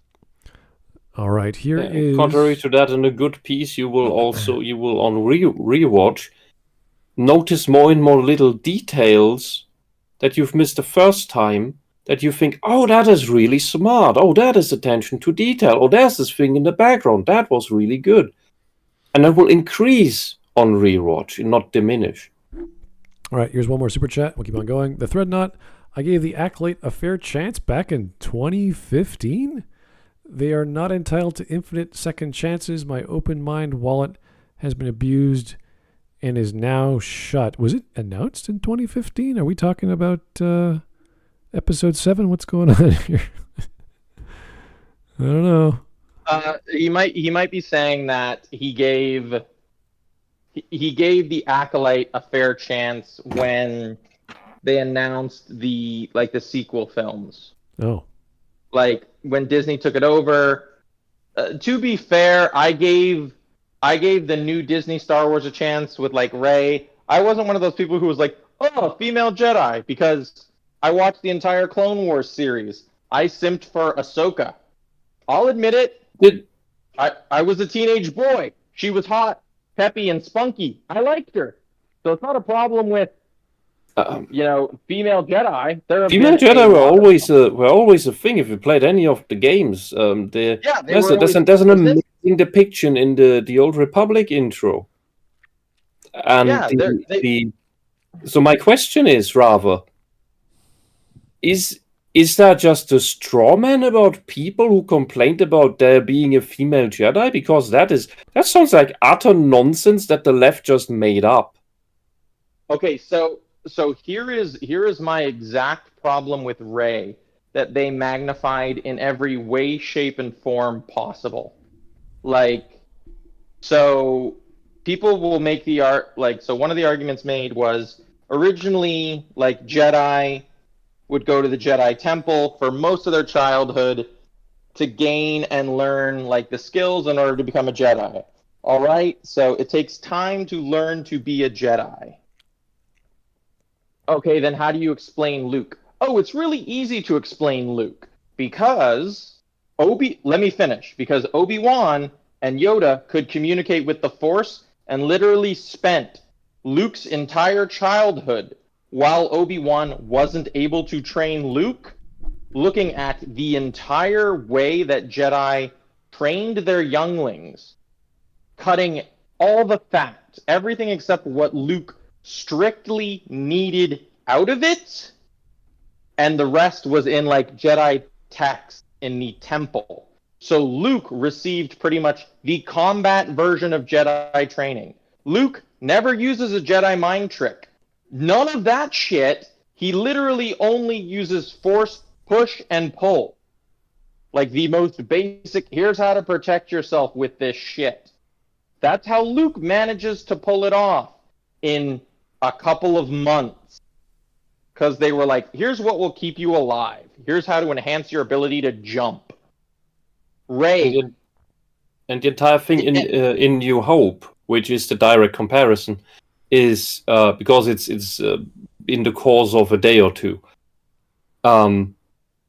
is all the skills he needs at the end to destroy the Death Star is all things from his natural life.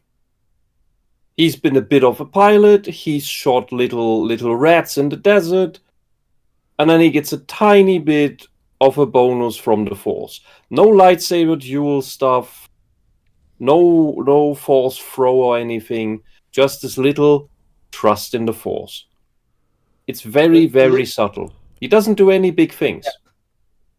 A little push, a little nudge, which we have seen, and we can accept that the Force does do little pushes and little nudges. Like, and that's been used to incredibly great effect. Like, you look at Rogue One, I am one with the Force is just as he's walking through, like, the idea that the Force has a will of its own. Okay, accepted, canon, fine. A New Hope makes sense. Then when Luke goes off to train with Yoda, again, all this other stuff. As you pointed out, when Luke was with Obi-Wan, he was learning to tap into, feel, and trust in the Force. That critical shot was literally him leaning into, trusting, and feeling the shot with the Force. Okay, we've covered it. Great. And the entire thing of Luke going to Dagobah to find this Jedi Master, that's a planet. That's a swamp planet, not a swamp. It's a swamp planet. And somewhere on that planet is this one tiny little guy, and he happens to land just near him. Anywhere else, plot contrivance. Star Wars, the Force. I was reminded of, I don't know if you guys have ever seen Charlie Hopkinson's videos on YouTube, where he makes a joke about the episode 4 targeting computer, where Luke is, Obi-Wan's in his head going, "Luke, use the Force," and Obi-Wan's watching the movie or watching the scene with Obi-Wan. He's like, "Why would you turn off a targeting computer? It's like the exact thing you need." It's like, don't use the Force. Don't use the Force. That thing's never going to work. You never know with the Force. Oh, use technology. It's great. Use both. Like, yeah, obviously that has some point, and that's something that has some merit. But okay, we look into it and we consider within the grand scope of things, like, okay, so you've got some of the Force, you've got some of this, you've got some of the other, you've got all of this fine, fun stuff going on. That's good, but then it's literally like, and then my problem is, okay, so they've explained it. Luke had a very pared down version of Jedi teachings and everything else, basically only what he essentially needed, like the ability to be sensitive, to be instinctively guided by the Force. Leads him to Yoda, all these other things. Learns not to be consumed by emotion with Yoda, has the fake duel with Darth Vader, realizes he's himself in there. The callback to seeing Anakin Skywalker, all that other stuff. And then Luke also loses his first duel against Darth Vader. Like, not just loses, it fucking hand cut off, left for dead. Like, but Rey, who goes up against Kylo Ren, who was trained in the Reformed Jedi Academy, slaughtered most of the new Jedi, like a very powerful dark side user, and somehow she briefly touches his mind and then instinctively understands everything about how to use the Force, both the light and dark side. It's like, what the fuck? Luke and Leia were never so gifted. Like, some people bitched about, like, Leia having a Force shield and being able to use Force pull, and I'm like, no, that makes perfect sense. These are both Anakin's children. It would make sense that Luke would teach his sister a little bit about the Force and how to use it to protect herself. Like, that's not a logical inconsistency. But Rey suddenly has access to the entire spectrum of Force abilities and Force powers. Like, and she is, and then the whole training scene with her That's that, and then showing up Luke Skywalker, like, no, you don't just get gifted this tremendously great power, which the rest of the universe wants us to treat as if it has some import and impact. Like, it's completely unearned, and that was my main problem with it. That's why I don't have any respect for the Acolyte. That's when I'm like, they burned it. Like, even in the prequels, all of it has impact. It has weight. You see Anakin learn, struggle, and all this other stuff. Like, he gets there. We see the same in Luke, but not Rey. Rey is just, I can do all the things of 4 successive generations of Grandmaster Jedi. Like, Force healing in the canon is the ultimate light side power that can also kill the person using it. And somehow both her and Kylo can use it like that for plot contrivance. That's my problem more than anything else with the sequels, is you completely removed any reasonable limitation or expectation of this supposedly universe guiding and altering power. Okay. All right. We are almost 16 and a half minutes. Let's keep going. No one on planet Earth is buying it. Just stop lying to yourself, because that is the only person who is believing you at this point. But if you are one of the people that is watching the show genuinely in good faith... What does this mean? What does it mean to watch a show in good faith? What the hell? Like, what are you talking about? It means that you like the show and praise it and cheer for it when it has woke crap in it. Yeah, but like, how do I eat an ice cream in good faith? Oh, it's not my favorite, but I'll eat it anyway. What are you talking about? No, it has to be. It is your favorite because you eat it in good faith. It's the words don't mean what you think they mean. That's a poor comparison.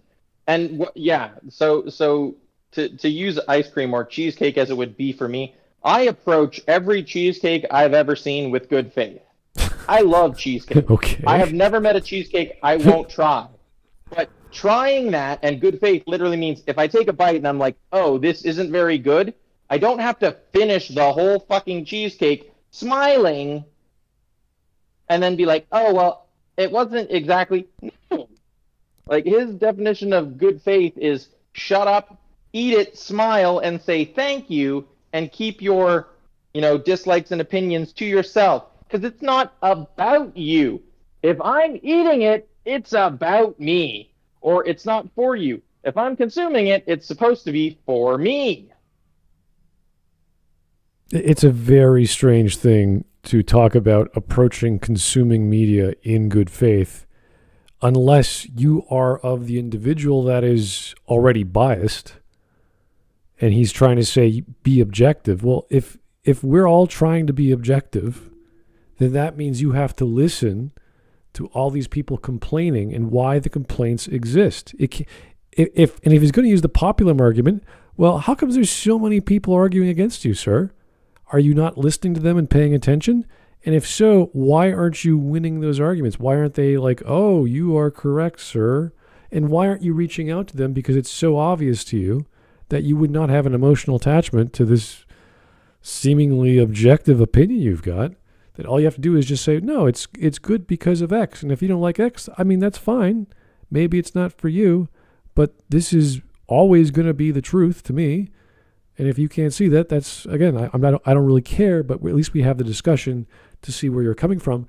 And then he wouldn't make a ranting video about approaching a piece of media like it's a person in some sort of ethical neutrality that we're going to give you a second chance or a third chance, or, it's like with the cheesecake. It's the extension of his ego.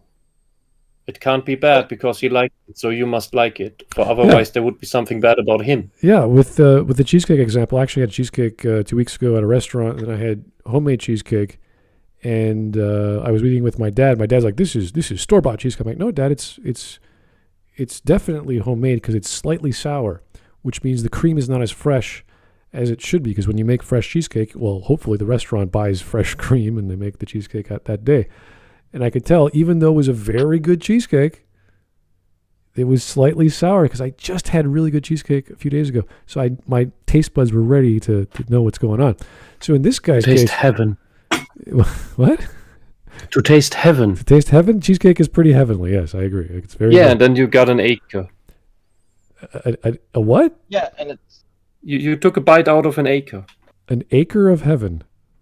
No, not an acre of heaven. And where you put your crops.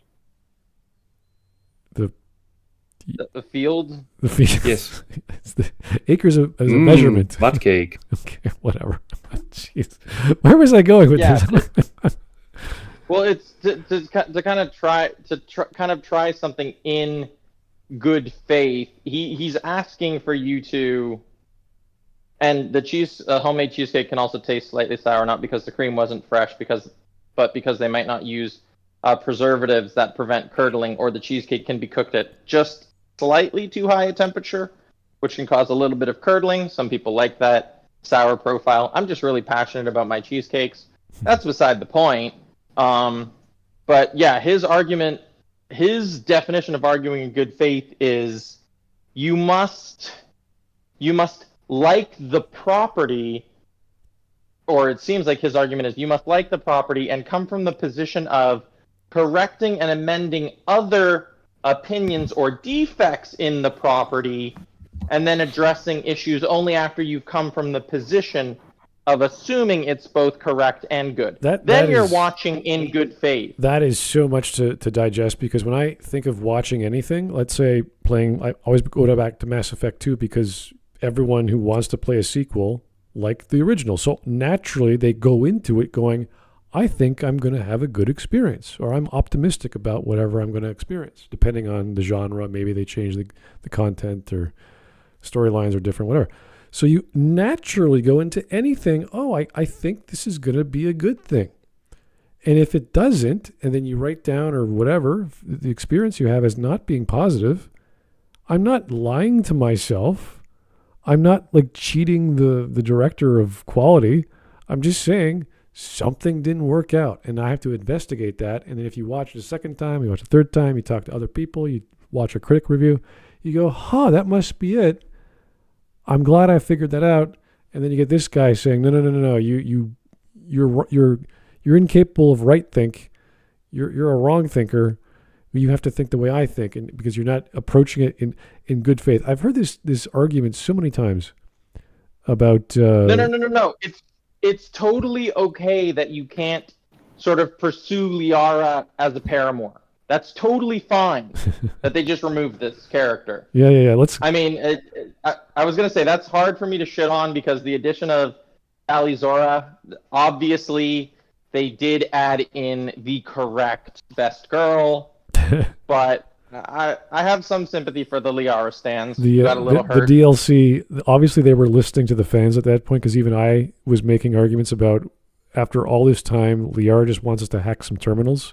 And they put that line in the DLC of the Shadow Broker where she says, I'm happy you're here. What do you want? You want me to hack some more terminals for you? It's like, that's not fair. That's exactly what we said in the forums. And also to be fair to those BioWare developers who probably got way more flack than they deserved, because let's be honest, it was probably the marketing and writing team who were like, Liara, was she really even that big of a yes? We all remember our waifus and we fucking love them. How dare you? Yeah. But yeah, like, and her response of, Shepard, I really didn't know how to like cope with the fact that you're suddenly alive, you're suddenly back. The person who helped me achieve that is now potentially at risk of dying and being tortured.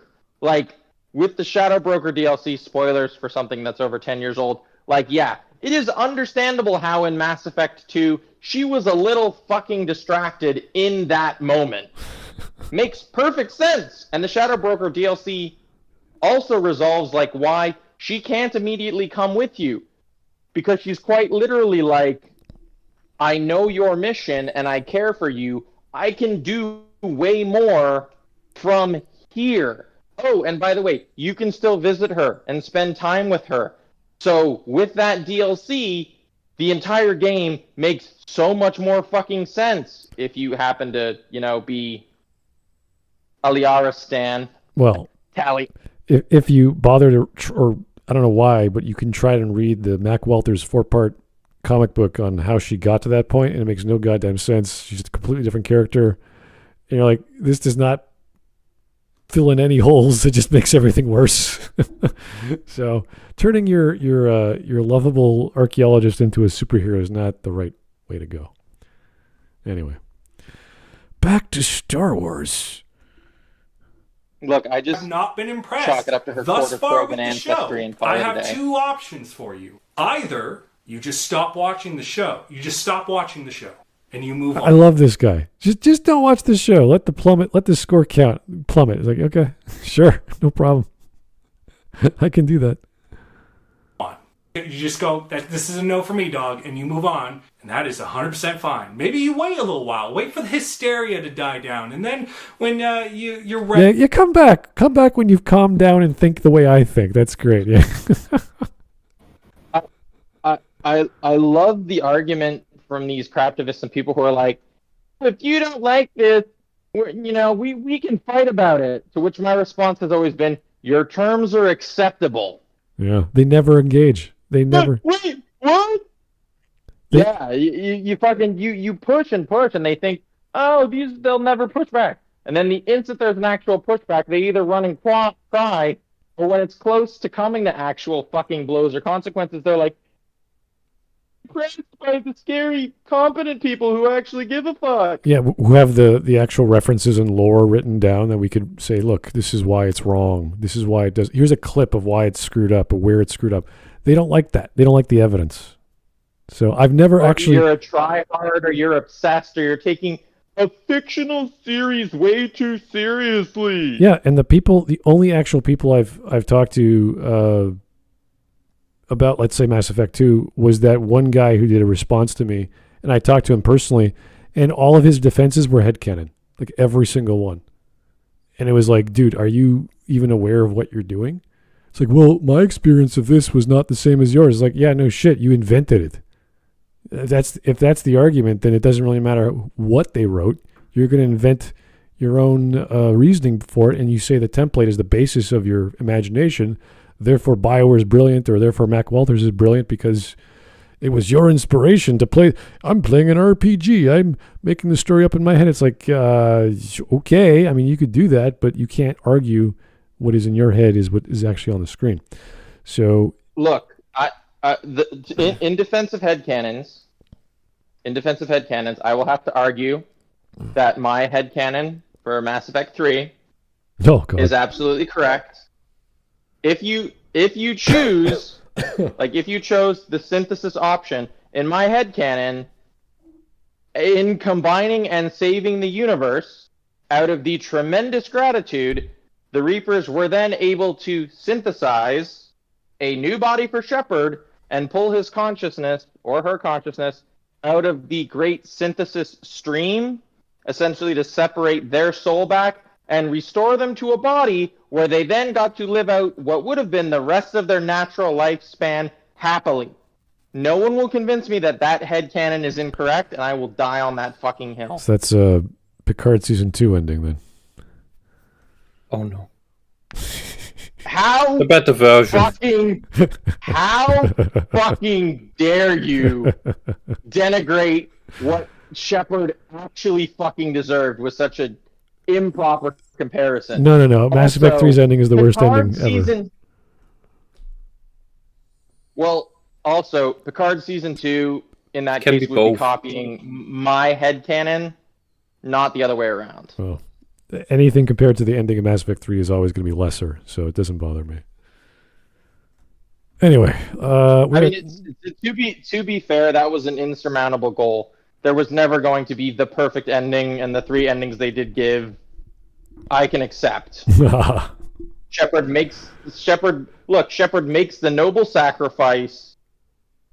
Shepard lives with the guilt of killing his best friend's paramour and dooming synthetics throughout the entire universe, or Shepard assumes direct control as the ultimate moral authority.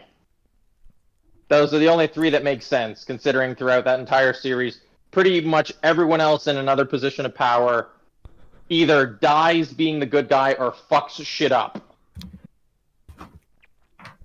All right, we are almost done with this guy. I don't know where he's going with this. Don't watch the thing if you don't like it nonsense. It's like no kidding, sir. We had no idea that was an option.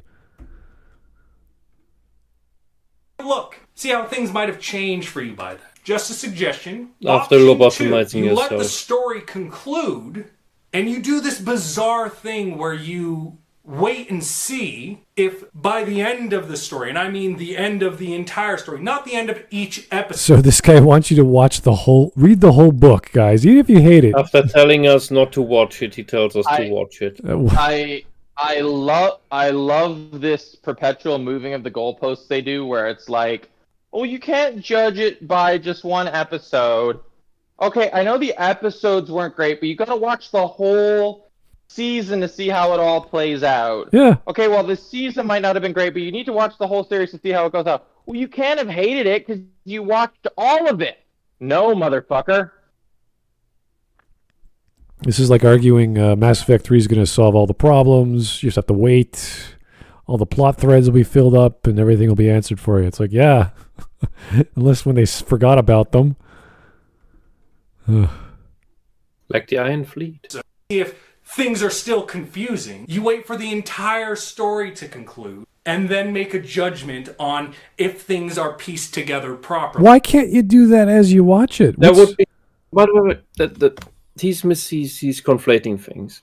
This is if we would just look at the show by itself as a thing existing in the void as only it, not in context with the rest of Star Wars.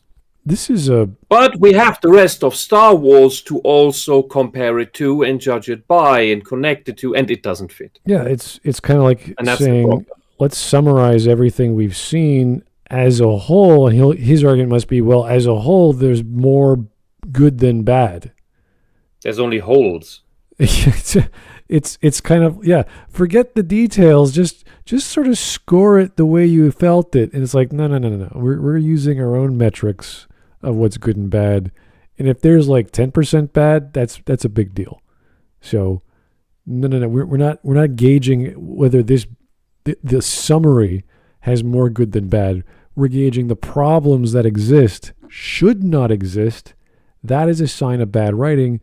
And some of those things that do exist that are bad screw up the whole continuity of the universe as a whole.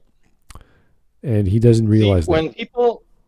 When people make that argument, my favorite supposition is to say, okay, well then can we judge it on a sort of globally accepted standard for sort of purity and quality? And most people would usually be, sure, what's the standard? And I'd say, it's the same standard we would use for the expiration date or the validity of production medication, both prescription and over-the-counter. And usually someone would say, okay, cool. So if it's not 99.99, it's essentially 9 to 5 places pure and good, it's not valid or it's expired.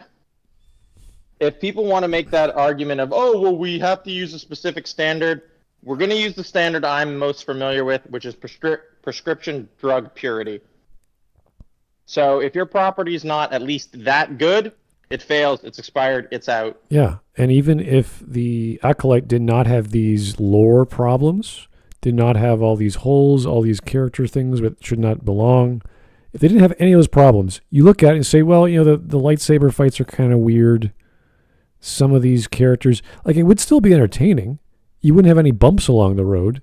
You'd be like, yeah, that's fine. But it wouldn't be great. It wouldn't be this amazing idea. because then they would have focused on what an acolyte is. What is the point of a subordinate in this realm of non-Jedi, non-Sith, and they could explore that a lot better, because these problems are holding it back, and the showrunners aren't even aware of them, or else they wouldn't have put them in. So this idea of, I don't even know, lesbian space witches birthing new beings. Yeah, if they didn't have that, imagine it was just a coven A of feminist dream. Yeah, imagine it was just like, there's always these, like, even in the freaking Picard season 1, they had that stupid group of women with the freaking fantasy prophecy thing.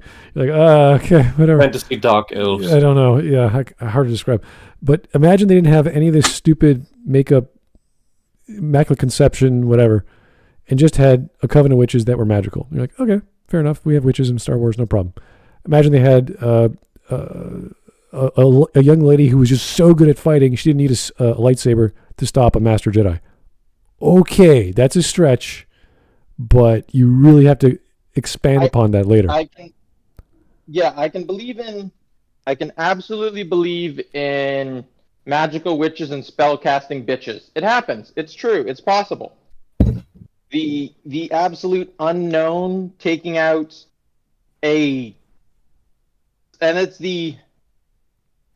a plot point I've had in a lot of things, and it's in a lot of other movies. And it might just be a misunderstanding. So if we assume the Jedi are actually warriors, and like that the lightsaber forms of combat evolved and survived, it's actually a problem with a lot of like modern martial arts, which try to make claims for this, that, and the other.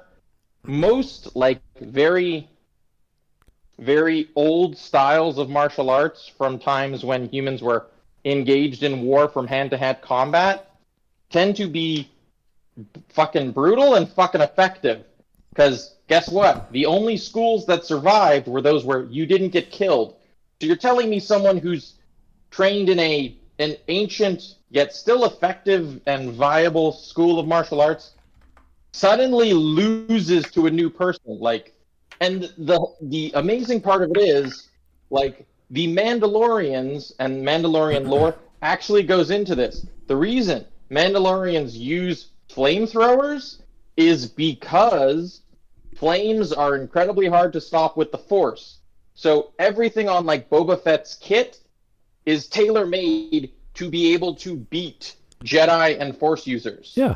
Like, the Mandalorians use shotguns because they were literally like, these guys deflect blaster bolts. Here is a bunch of metal projectiles that won't be deflected, and if you swat them with your lightsaber, will just produce flaming metal flying at you. Yeah, this is like, if a Mandalorian shows up and beats a Jedi Master, I believe it, because that's an entire culture that evolved around, how do I beat this particular type of person? Exactly. This was the character of Atton Rand in KOTOR 2. His whole backstory was, I'm designed to kill Jedi, not one-on-one, mano-a-mano, but I have sneaky ways of doing it. So it's not impossible.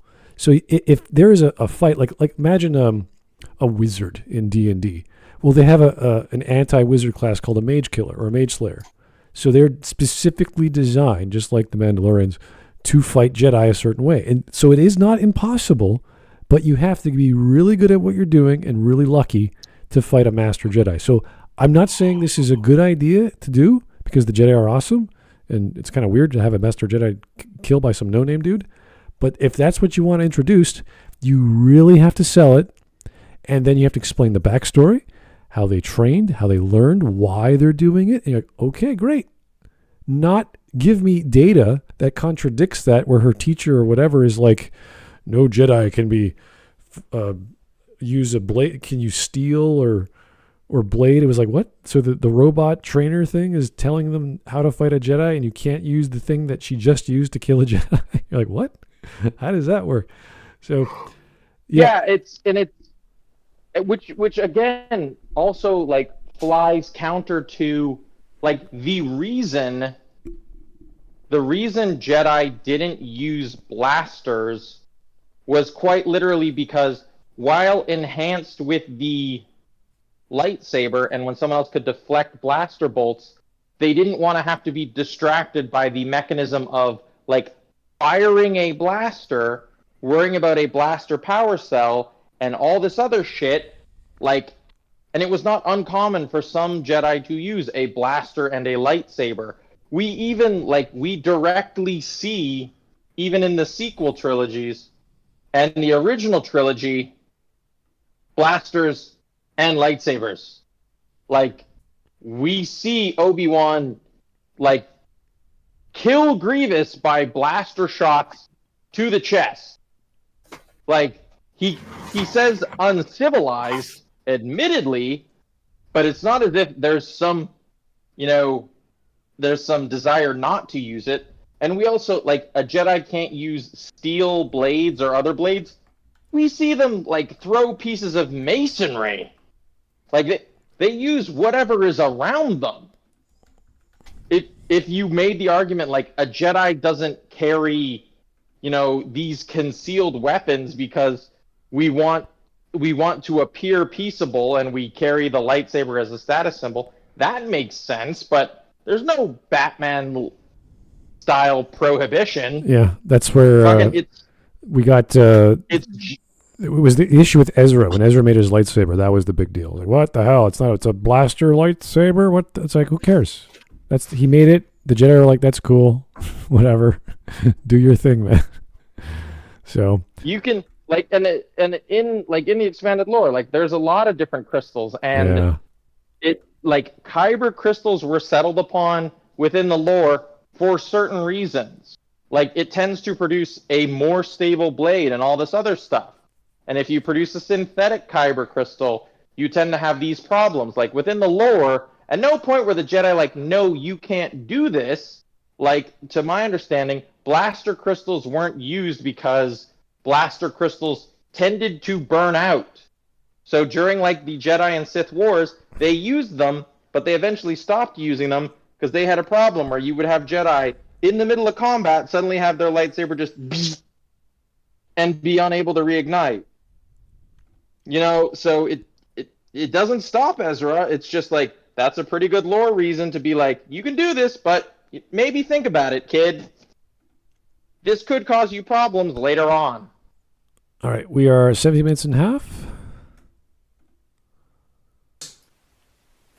Stories have this weird thing where they build this intrigue by leaving some questions up in the air throughout the story, and then by the end of it, it all comes together. Not necessarily. What are you talking about? He's not using arguments from the show. He's just making a theoretical. It's like, dude, that's fine, but it's not happening. So, and if it was a mystery, then great. Which is the mystery in the story? Then we'll talk about it. Everything that was confusing before makes sense by the end. No, you're making an assumption. You don't even know what you're talking about. You can't argue Chekhov's gun without presenting said firearm. Well, Like, any kind of payoff, this. anything really. It doesn't matter. It could be Chekhov's gun. It could be a payoff. It could be a setup. It could be a prophecy, foreshadowing. I use Chekhov's gun because, or the murder mystery plot. It could be anything. Yeah, the murder mystery plot doesn't pay off if it's not set up. And it's not solved. You can't, yeah, and you can't be set up in mid. Well, you can set up a murder mystery plot and not have it pay off only if you're in a horror movie. Well, but even then it follows certain rules that indicate, oh, the characters within this world haven't understood, or there's some indication of more to come. Yeah, but there is still a certain amount of payoff. He's making the assumption that there is going to be payoff, but he didn't address what the setup was, what the mystery is, if there is a mystery, what the questions that the story has raised. He's just saying all stories do this, And at the end of the series, your questions will be answered, whatever they are. It's like, no, sir. That I've played too many games and I watched too many shows and read too many books where that doesn't happen. So no, you are making some bizarre straw man about the theoretical idealized Acolyte show, but without actually talking about the Acolyte. No, sir. All Wes Anderson movies have this kind of plot line, but they have no real payoff, and I find them infuriating and annoying as hell. So I reject your premise on the face. Postmodernism, that's fantastic, isn't it? It's not fantastic. It's not a fucking thing. You're not quirky because it's different. If my toddler eats 64 fucking gushers and shits the rainbow, it might be different, but it doesn't change the fact that it is still shit. Typically called a plot. I know. Okay, we're done. He has no idea what he's talking about. Anytime I hear the word plot, my brain just goes, here we go. What dumb comment are these people going to say? Not necessarily him, but anyone, really. And I'm done. He's clearly just been huffing the postmodernist jankum. Yeah. That is the only explanation. He is just so high off the fermented postmodernist shit fumes that this somehow makes sense to him. I don't know who is more in need of a mental evaluation, Joseph R. Biden or this gentleman, but clearly both of them just need to be taken away from a mic and put into a soft padded room somewhere. All right. Do we have any memes? I think we're done here.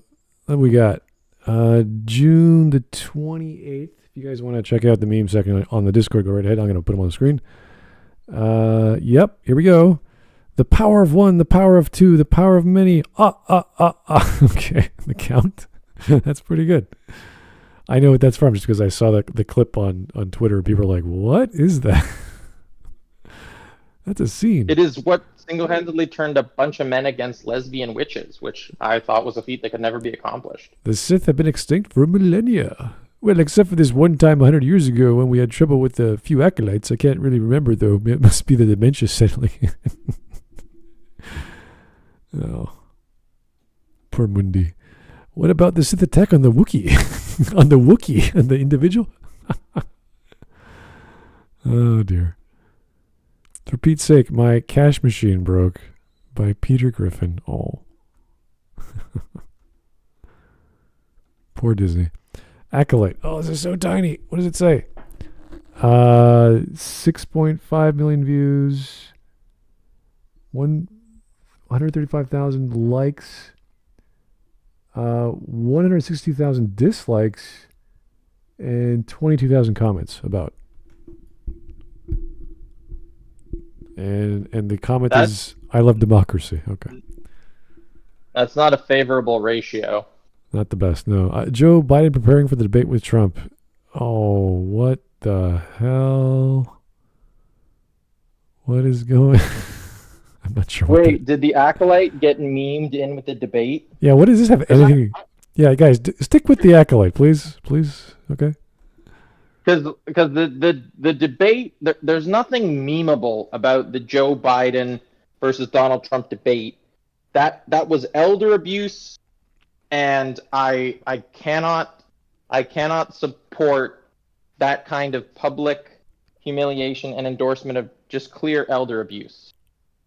It is not often talked about, but our elderly geriatric population really needs our help, and guys, we really need to stand up to this kind of abuse, manipulation, and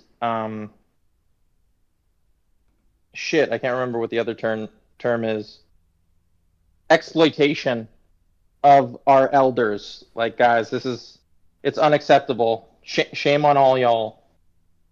Shame for enabling this elder exploitation. I am trying to find the memes that are actual Star Wars related, and I have no idea. Even the ones that are Star Wars related, I don't know what they refer to. There's one with 3 anime characters with carrots that are turning into lightsabers. I don't know what is going on. Yeah, that's an accurate representation of the quality of the story writing in the Acolyte. Luke, did I ever tell you about Ahsoka Tano copy pasta? Oh God. I'll read that later. That's a bit too much. Bearing in mind that character was 15 during the years that they're talking about it, so better not. Good as a point of view. Anakin, except murdering children, of course, that's objectively evil. Anakin, did you hear what I said? Are you even listening? Forgive me, Chancellor. I was distracted by the Bubble comedy show. Something about good being a point of view. Okay. That whole conversation at the opera. What's your favorite food, children? I actually saw a few episodes of Bluey with my relatives. It's actually pretty fun. Very well animated. I wasn't joking when I said Bluey is the best show on Disney Plus. Bluey would be the best show on just about any network it would ever be put on. Yeah, it's like 5-8 minutes long. It's not hard to watch. It's fun. It's cute. And a lot of the episodes cover pretty decent plot lines. There are some that are for adults as well as kids.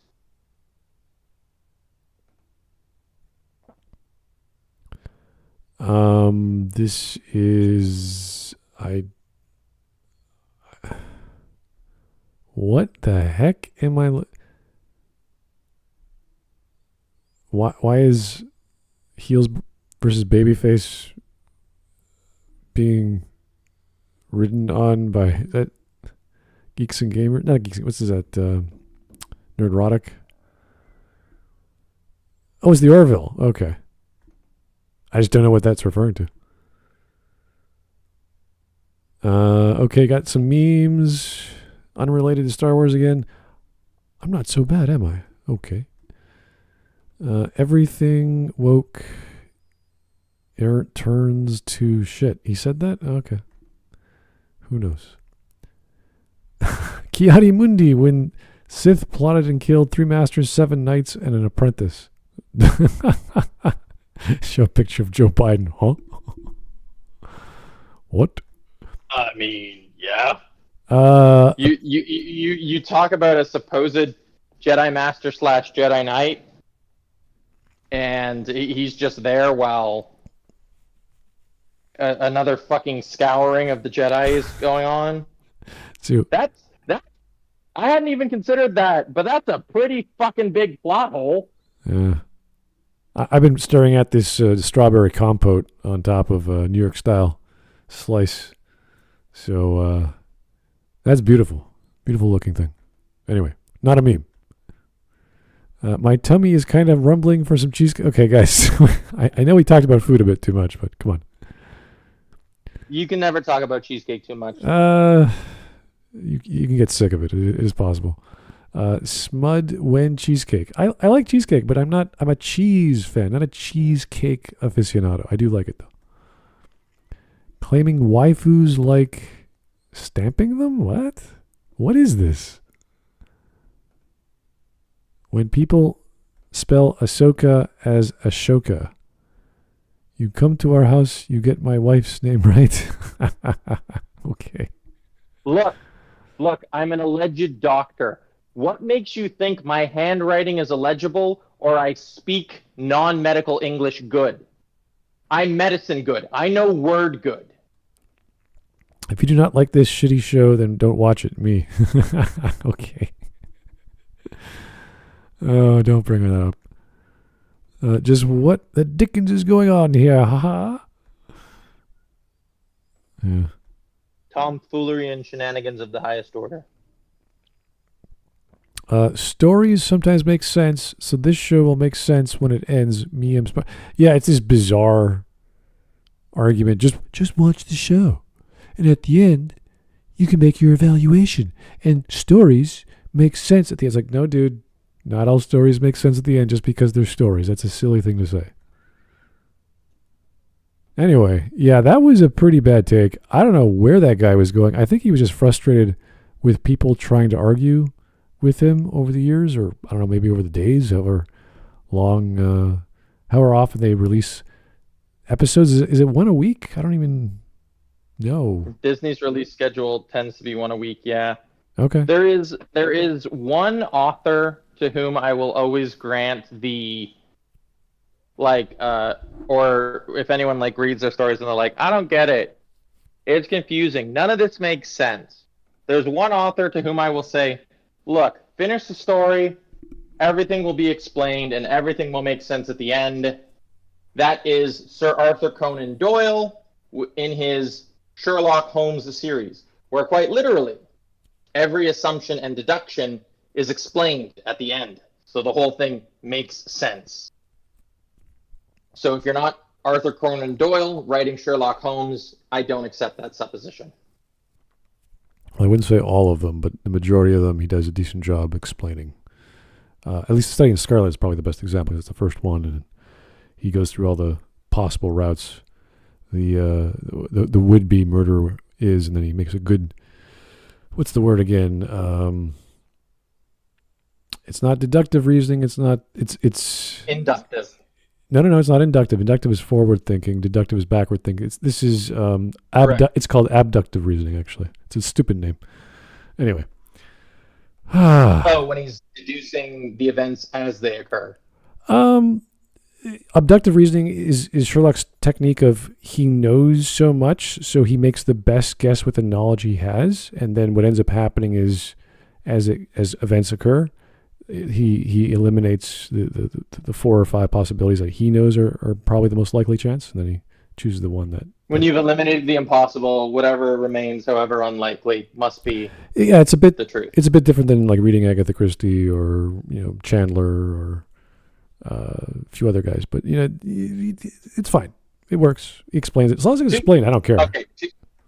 To be fair, I think what we're both beating around is, unless you actively write mysteries wherein it is understood going into reading a mystery, you probably won't understand everything along the way, but everything will become clear by the end. You don't get to make that supposition. Only mystery writers do, and then, again, with varying degrees of success, but in general, yeah, the vast majority of critical plot points are explained. A few plot points occasionally get dropped along the way, but hey, who remembers absolutely fucking everything? Yeah, I think his assumption is some idealized view of what stories are and how they function, as opposed to a bloody Star Wars series, which the showrunners are just doing whatever the hell they want. So there's no overarching plot. There's no big mystery reveal at the end, which answers like we've invented. I don't know, Jedi killing technique magic or something. It's like, no, it's not going to happen. So, but yeah, I don't know. I'm not watching the show. I don't really give a shit. But I'm glad. Yeah, Jedi killing magic, as if Jedi do not have access to the exact same pool of magic, and the Jedi as an organization don't historically have a tendency to learn from events that have happened. It is funny. If a whole bunch of Jedi suddenly start dying to one specific thing, it's not as if an entire organization is somehow not going to dedicate resources to countering that. It's a bit. Oh wait, that's literally the entire Mandalorian ethos. Yeah, it's a bit confusing when you have another magical force like the witches and whatever they can do, like bring things back from the dead or reanimate life and use cybernetics. You're like, oh, that's different. And then we have the Force, and then we have the Sith magic that could extend life or whatever. There's all kinds of nonsense going on in Star Wars I don't pay attention to. I'm like, whatever. It's written down somewhere. But anyway, that was almost 3 hours of us listening to this, well, trying to listen to this fellow. I don't think we paid to him too much attention because he wasn't very helpful in providing arguments. He was just bitching. And that's fine. But well, we were at least trying. Well, yeah, I mean, we've encountered people like this, and honestly, this is like not the bottom of, let's say, the barrel for comments on a YouTube video, but one of those fanboys that you don't spend too much time with because they're not worth it. And for him to actually do this, I don't know what he's up to. I would say if you want a Star Wars fanboy who's worth your time, it would be Star Wars Theories. Because this is a person who is very passionate and loves Star Wars, but is also like highly critical of the new stuff.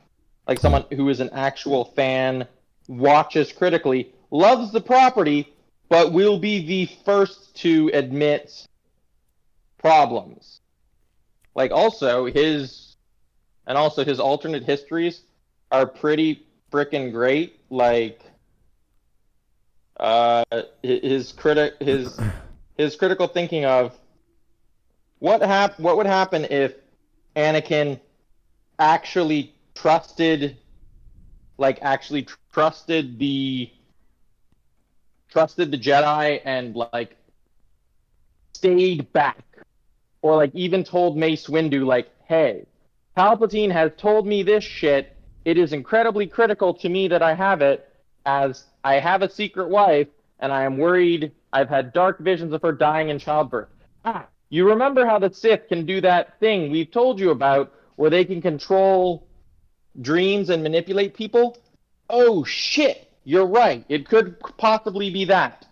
It could, but also we'll keep an eye out to potentially bring him back alive in case he has other techniques or other information. Thank you for trusting in us and our order. I'm hoping that the gentleman that you were referring to had his realization before episode 8, or maybe he well before. Yeah, well before. So okay, good, fair enough. He continually did alternate histories, and he continually analyzed both the expanded universe before it became Legends and all this other stuff.